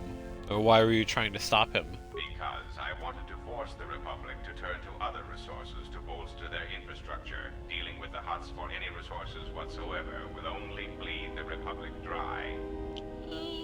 Like what resources? Spice, slaves, low-grade fuel, and other commodities. Fuel? Yes, I attempted to force the Republic to turn to shipping fuel from Paragus rather than buying it from the Hutts. Before you blew up the planet, of course. So Vaga has fuel that could be shipped to Telos. Yes, but doing so would bankrupt the Republic. I certainly don't hope that you intend on pursuing such a business venture. In the long run, it will do more damage than the failure of Citadel Station. I agree. Dealing with the Hutts would only hurt the Republic and its people in the long run. Dealing with the Hutts for any resources whatsoever will only bleed the Republic. We're mostly dry. saying what he wants to hear, but he does have a good point. A lot of your operations on Nar Shaddaa were carried out by droids. So, they are known qualities, but that in itself... The droid in the Pazaktin was built to play, to lose, and to watch the other players. Perhaps I used such a droid to watch and predict the flow of the games. Yes, you are very perceptive. The swoop racing on Nar Shaddaa was being dominated by a droid. Ah, yes. Swoop racing on Nar Shaddaa does indeed have its profits. But that in itself means little. The Bith off the docks who was murdered by his droid after he had found that frequency was being used all over the moon to relay information. It is so unfortunate when an intelligent sentient dies on Nar Shaddaa. It is also unfortunate that thousands die such deaths on the smuggler's moon every day. I think you use droids in your operations because you are a droid. Indeed. How insulting. But I suppose I should accept such arrogance from an ex-Jedi. Now, is there something else you wish to know? Oh, whatever. Yes, is there? I am willing to indulge. Oh, however, though... Alright, let me look up here. I thought that was enough.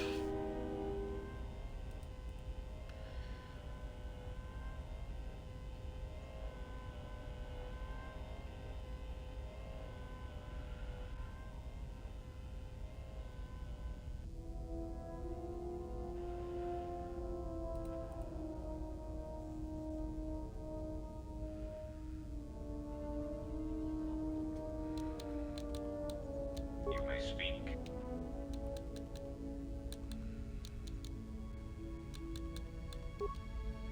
Yes, I am willing to indulge. Indeed. Now, is there something... This is freaking annoying and anticlimactic.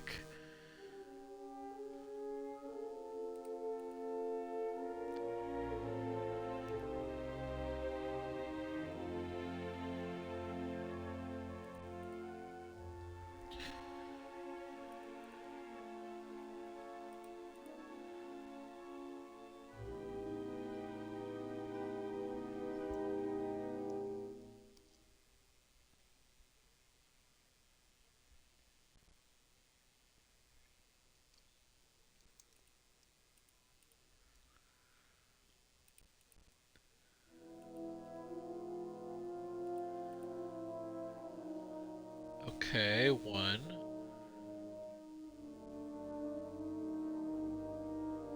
2. Okay, so I need at least another benefit.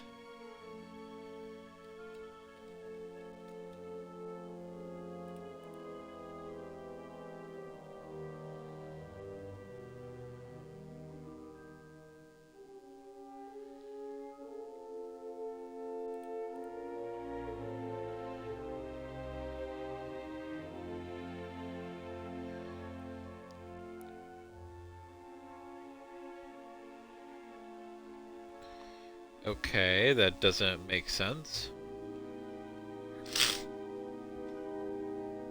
Judging by the guide, I should have enough to make that decision. Should be enough to have that conversation with him. So...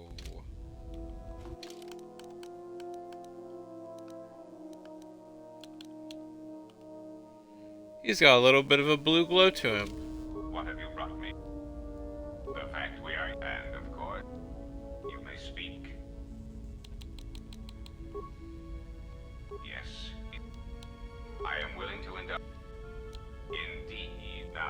something else. So, but that in itself. Oh, however, well, he's still. I imagine that now. Because the Hutts serve only the Hutts, and their trading practices only serve to undermine an already weak republic. Spice. Yes, but my efforts were to bolster the Republic, not take away its wealth. Yes, I attempted to before you blew up. Yes, but doing I certainly don't.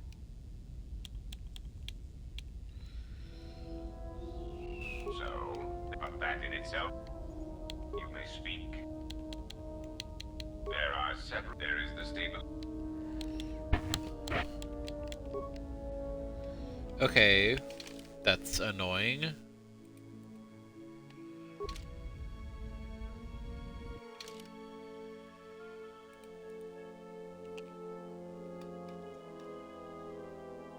Is the math working out there?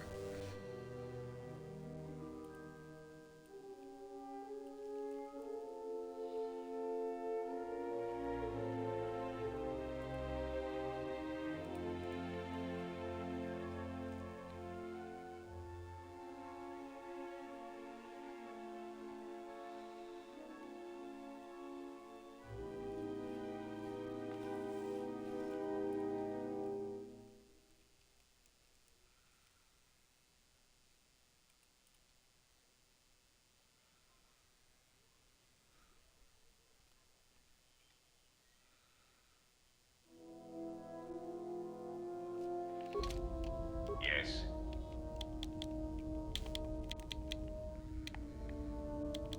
I am willing to indulge. Where is your base of operations? Now, you may speak.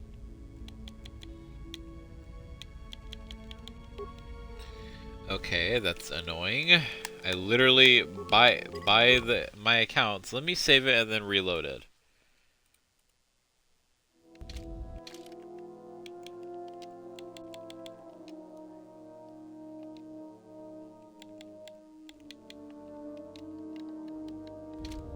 What have you brought me?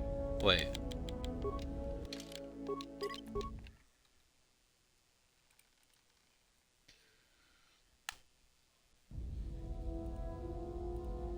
What have you brought me? I am willing to indulge. Indeed. Now, is there something?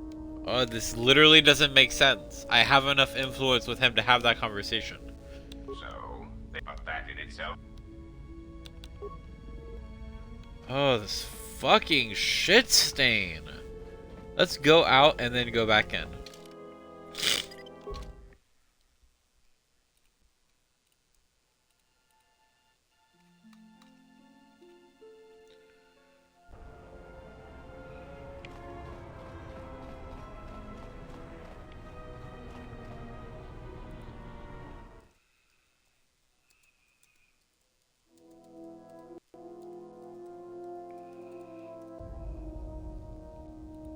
It might be helpful if I made some changes to my remote's maintenance laser to do spot repairs. That would be a welcome improvement. My combat effectiveness could be better sustained, providing an advantageous arrangement.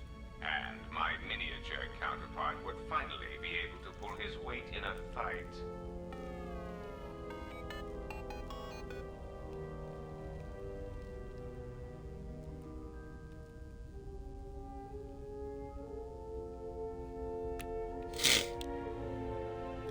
Don't worry, Goto's just jealous that you've got all that circuitry packed in such a small shell.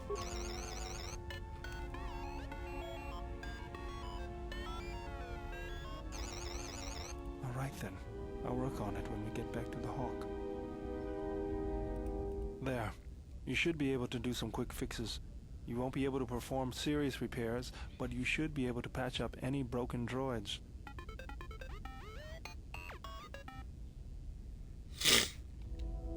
You know, I think it's time I gave your cutting laser a little boost. It works fine for repairs, but we could use your help in a firefight. Don't worry about it. We'll make sure they keep you out of their scopes. Think of it this way. You can keep KoTOR in line with it.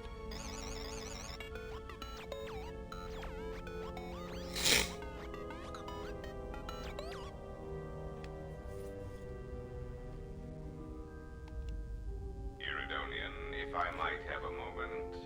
What is it, KoTOR? I have spent some time in the presence of your remote, and the upgrades you have performed on him are quite adequate. I am impressed with your work, though less so with your remote itself. What's wrong with my remote? I find his use of resources, energy spent on frivolous things, to be an unsightly waste. But it is obvious you have some skill, however slight, in the upgrading of machines. I want you to provide me with similar upgrades. I should be able to do something. I will see what I can do next time I have a free moment. Friggin'. Now maybe we can talk to him? Because literally by the math, I should have at least enough influence with him to be able to have that conversation. Yes. I am willing to indeed. Now, is there something? Fucking stupid motherfucker! We're gonna go out, and we're gonna go back in.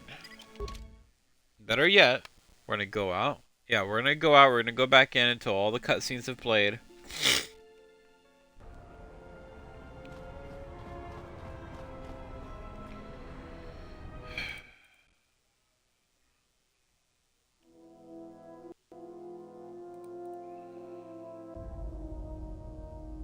If you've got some time, I'd like to see what I can upgrade for you. Yes, I do have a few moments to spare for your work. I would like to know what he is doing here, though. He helps me out with repairs. That isn't a problem, is it? I suppose not. Perhaps in working on my circuitry, your assistant will learn something about how a fully functional droid is constructed. Just ignore him and let's get to work. Like, I would appreciate too much that. shade. Our group has little in the way of time to spare, and I would not want to delay you from your other duties. Right. Let's get you open. See what you can do. I have to say, you are put together quite well. There wasn't much to do. As I told you, my design is streamlined and efficient, though I am pleased that you were able to make some improvements. This was not just a waste of my valuable time. There were a few things from my remote that I was able to integrate into your control. I see. Well, thank you. I'll let you get back to your work. Okay, yay. Now when I get back in, hopefully that will have reset his fucking circuitry and he'll be able to have that conversation. Maybe I need to level him up? I don't know. Maybe... No. We'll go ahead and see if there's another cutscene.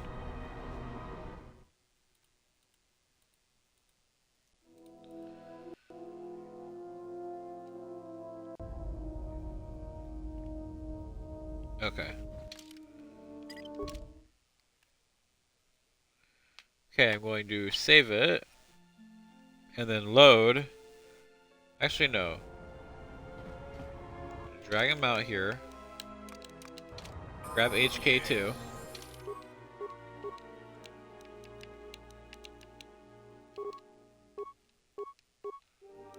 We need an intelligence boost.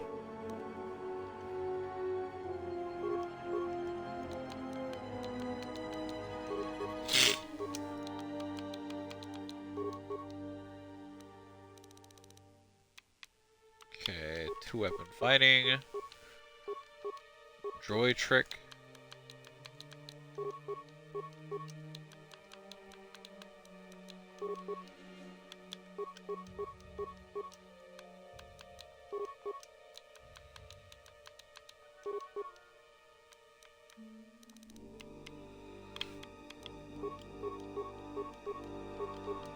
Droid upgrade class 3. Yay.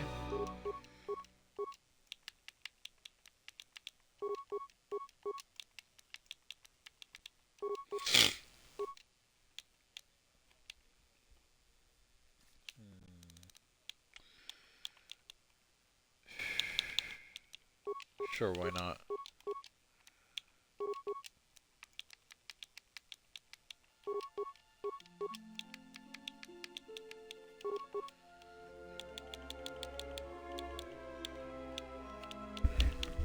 Let's see. Yeah, let's give him toughness.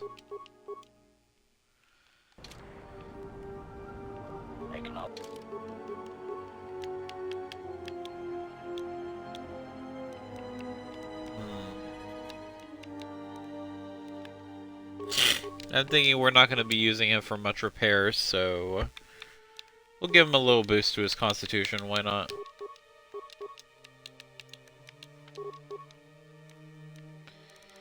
And he uses blaster rifles, so we don't need to worry about getting him dueling or any such feat because he's already...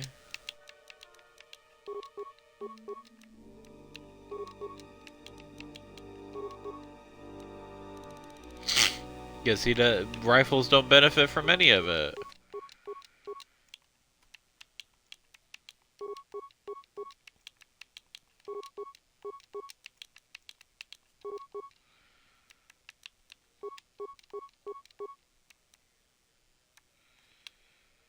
I don't know why he has strength. He doesn't use weapons. He doesn't use melee.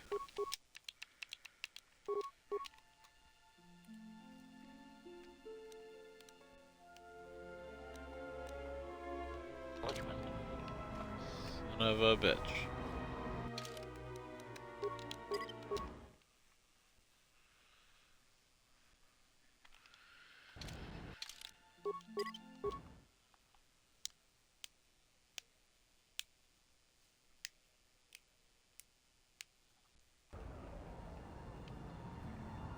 Yes. I am willing to indeed. Now, is there some... Okay. I don't know what to do there. That is so frustrating. That is so frustrating.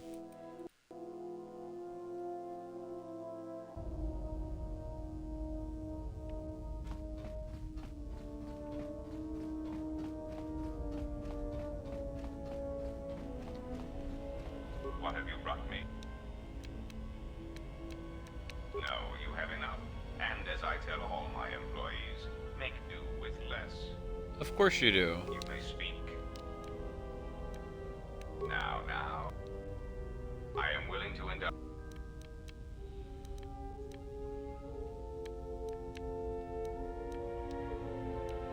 It has been assigned. It is skilled in it for the most part. This unit comes, use it, and its power sources in addition. Yes. I am willing to indeed. Now, is there something else? So, but that in itself, you may speak. Okay, literally I did what I was supposed to do. I'm not sure why it's doing that. But it's very frustrating dealing with such a bug after I took such steps to avoid the bug being an issue. So that's fine, I guess. I guess we don't really have another choice but to deal with it.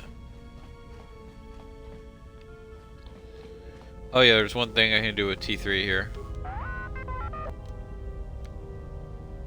When I was captured by Goto, how were you able to find Goto's yacht?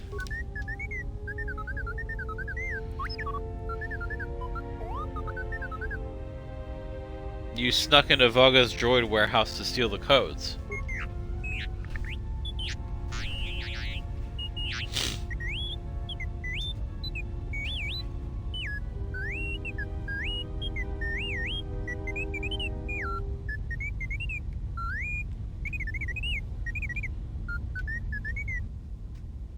So who was transmitting the codes to Goto's yacht?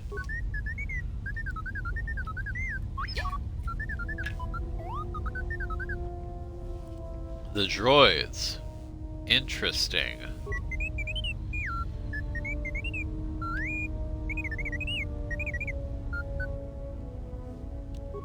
That is very interesting. Maybe if we tell Goto that, that'll be enough. Maybe that's the issue.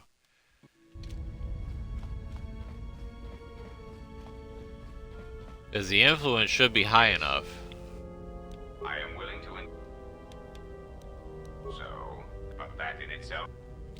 Vaga's freighters were being hijacked by droids.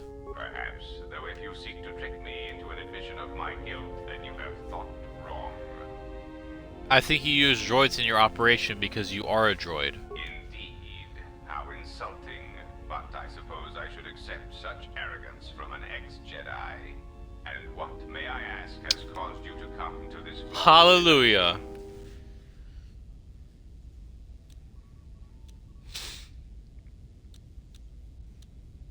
It was the Bith who was murdered, and his contact, and why. If he had encountered the frequency with which I relayed commands and information, then the fault was his for excessive curiosity. We've detected no similar frequencies entering the Ebon Hawk, which means somehow you're acting independently. Normally I would attribute such a slip to human memory, but one of your annoying traits is that you seem to remember everything. I am intrigued as to where you are taking this amusing theory, nothing more. I suspect you are a droid, an extremely advanced model. What I don't get is how you are able to commit crimes. It is not so improbable. Often, if a droid has not had a memory wipe in some time, aberrant behavior patterns can manifest themselves. Or if the droid in question is given an order it cannot fulfill, it will break. But all that is irrelevant. Your amusing leaps of logic are becoming shorter and more desperate.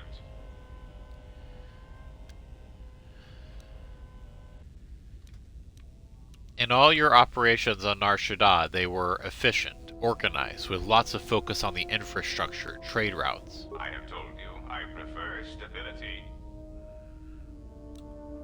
The first Republic droid intelligence intended for Citadel Station was lost. Or was it? It was lost, yes. It was given an impossible order. It was told to calculate a means by which the Republic could be saved. It could not fulfill its primary programming, not by abiding by the laws of the Senate. And so, like the Republic, the droid broke. How? It made a simple decision: preserve the Republic or preserve the laws of the Republic. And I still believe it to be the correct decision.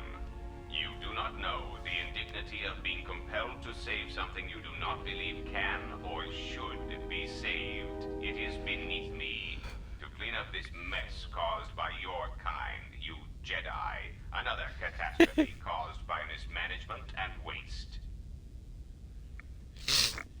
Mess. It was clear that the goal the Republic had for me was saving the Republic to allow it to become stable again.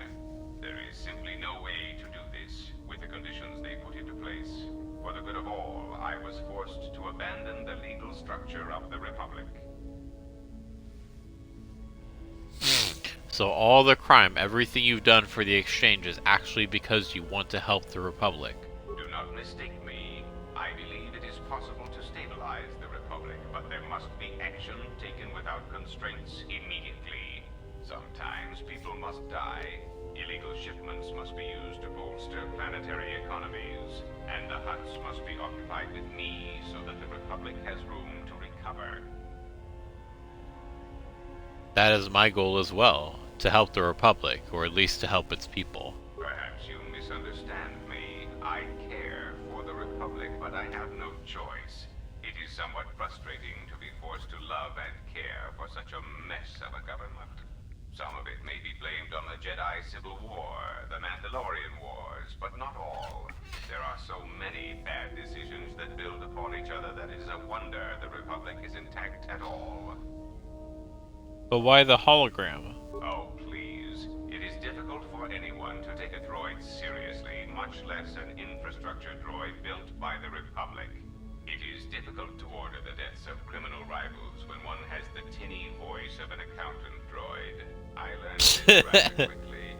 So I constructed this human hologram, KoTOR, through which my actions can be carried out. Hello, I am a standard Aratech hologram generation archetype. I am available in several models, including thin, young, female, and an exciting variety of alien personalities. Enough hologram. Of course, sir. So I brought KoTOR into being, and had commands issued through him.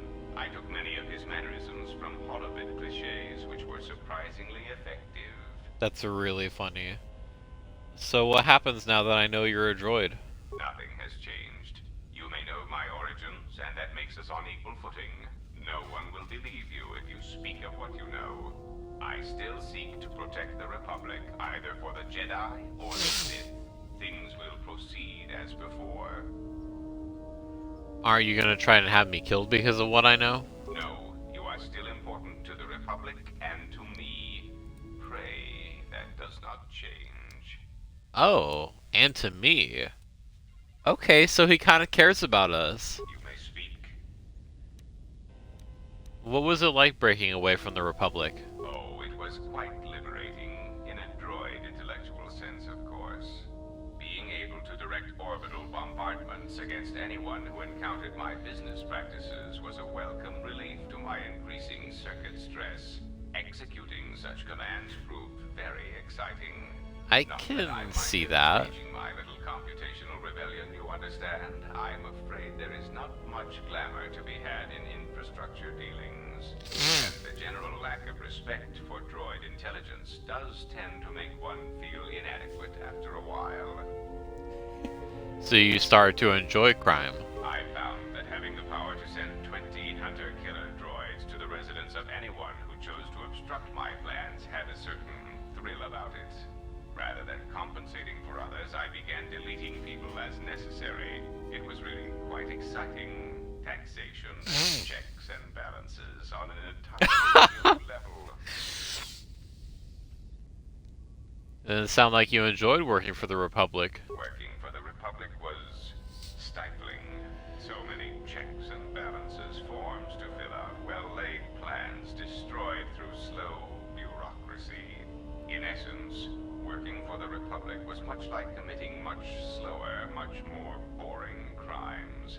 And it was more difficult to see those crimes being committed. I am willing to indulge some of your questions. So where's your base of operations? As you well know, my base of operations lies inside this floating droid before you. Notice its sleek black frame, intimidating and thrilling. And note its highly polished finish, so that enemies may see their screaming faces before they are removed from the equation. Okay, I see it. This frame is far superior to the droid chassis I once possessed, which quite frankly couldn't intimidate an Ithorian. You may speak. Alright, interesting. So we did it. Maybe we literally just needed that extra little bit of juice. And we'll tell, we also have at least one last thing to do. Maybe some advanced maintenance is in order.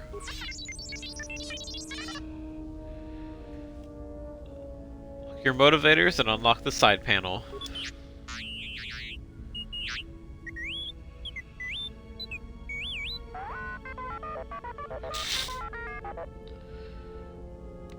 Yes, you'll be tougher and faster.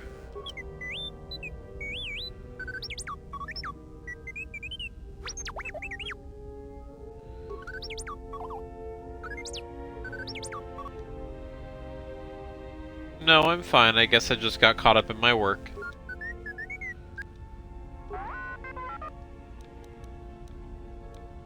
Do you mind if I try working on you one last time? I keep feeling like there's something I'm missing. Blaster only is cool, never done a run like that, but always thought about it. I think I got the idea when I had those, well, maybe when I played KoTOR 2 and I noticed that there were, I noticed that, like, there were, like, scouts have bonuses to that, and I know you can't play scouts in KoTOR 2, but, unless, like, when you're companions. But then, like, I saw some of the cool pistols in KoTOR 1, like, I was looking at some of the ones that I would encounter, and I was like, okay, I can work with a, I can work with a I think the Mandalorian heavy pistol and Saul Kareth's special Sith assassin pistol. Those both did some sick damage, and I got to kill the final boss with a gun, with 2 guns. It was amazing. But then now I'm doing one with dueling because dueling also benefits unarmed combat, and there's some sections where I do want to be unarmed.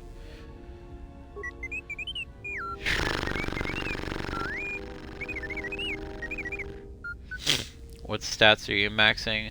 I guess I'm mostly focusing on dexterity, but I like to focus on a little bit of everything, like some constitution, some wisdom. I upped my intelligence enough to where I can invest in several skills, because I like to have as many skills as possible. But I still wanted to, didn't want to put it beyond 14 for the character creation screen, because I didn't want to spend extra attribute points.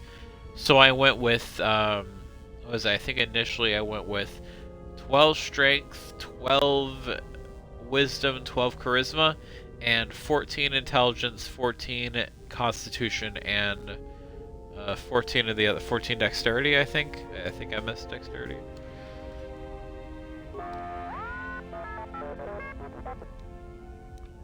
Never felt better. Was I out for a long time?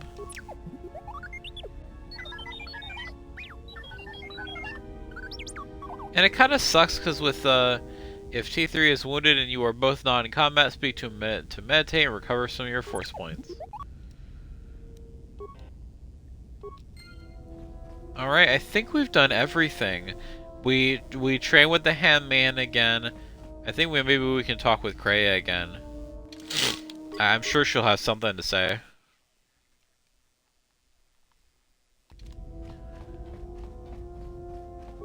Yes. Very well. Before, when I heard the thoughts of my companions, I heard something. Like an echo. Oh, I had wondered if... But your powers are strong indeed.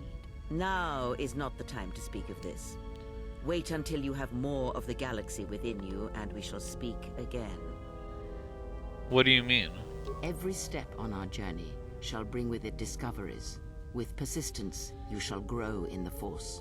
And for every planet we reach, all that we touch with our presence, you shall grow, for you will have no choice. This game really is dope. Like, I don't like how depressing the atmosphere is compared to the first game, but I also understand that it's an artistic choice. And it's like I find a little bit to gain from playing either game. Like I said, I love the atmosphere of the first one. It definitely feels literally brighter. It's kind of a hero's tale, but in this one, it just touches on so many things that I never really thought about even playing the first game. Ask, and I will answer. Okay. Yeah, I think we've wait. Let's ask her about the Force again. Yes. Very well. This has the best writing of any game. Definitely one of the best for any games that I've played. I mean, like, I can tell that Obsidian loves to focus on writing. I think most of the time that's a better choice. It's definitely hard to balance writing and gameplay mechanics and whatnot, but I feel like KoTOR 2, New Vegas, they do that very well. Okay, let's just go through the checklist here. We spoke to Atton. Well, actually, we didn't speak to Atton. But we probably don't have much to say to Atton. But we turned him into a Jedi. That was the last stream. Something up? Turned Mira into a Jedi. Alright. We talked to Kreia. We rebuilt HK. We gained a little bit of influence with him, and that's probably all the influence we're going to gain with him. We talked to Handmaiden. We have to fight with her one more time, and then we'll talk to her again. But we have to level up before we can do that. Yeah. I literally feel like this feels like I'm managing a bunch of... Like I'm in The Sims, I'm managing a bunch of Sims here. Baeldur, we built a lightsaber with him. We already spoke to Visas. Ew, light side. I do dark side playthroughs sometimes. It just doesn't feel natural to me. KoTOR 1 made me feel so bad. Dude, like I literally felt sick, just because some of the reactions that people, like characters, will have. Like that one time in Dantooine when you're talking to the families, and then you tell that one woman, what's her name? She was either I think the Sandrel. I think when you go to the Sandrel estate. No, is it the Sandrel estate? Darkside can definitely be very fun, but it kind of feels a little empty sometimes. Like when I look around at my characters, like at like my party members, and they're all like, you know, dark-sided and whatnot, especially Atten, I just feel so bad because I know that like I basically led him into temptation when he could have gone a different direction. KoTOR 1 Darkside makes me feel sick, but KoTOR 2 Darkside is definitely a lot more fun, especially with some of the missions. Especially with some, with like one of the, I'm not going to spoil it for some of my other viewers, but definitely once you get to the late stages of Onderon, when you return to Onderon for the last time, definitely, I just like the whole context of that thing, being able to tear ass through all those soldiers. But I definitely feel like, as annoyed as Kreia gets when you do light side stuff, I think she prefers working with someone who's more focused on the light than the dark. Like just because she feels like there's greater wisdom there. I'm not sure. All right, I'm sorry that y'all arrived on the literally near the end of the stream. What do you call it? Let me real quick. I'm gonna link the Discord. I have it. Y'all don't have to join. I just mean I usually link the Discord, and I think I have automatic announcements turned off so that if you want to, you can freely lurk and you don't have to worry about okay, copy link. Oh, I have to worry about being called out. Pin that too. Just there. Chat pause to just scroll. And oh, what do you call it? I stream semi-weekly every sorry, I'm sick, so I'm a little foggy. Every Wednesday at 8 p.m. and every Sunday at 2 p.m. like this one, Pacific Standard Time. So west coast of Turtle Island time. Like you know, where California is and whatnot. Thank you to everybody who watched, and hopefully I will see you all another time. Bye.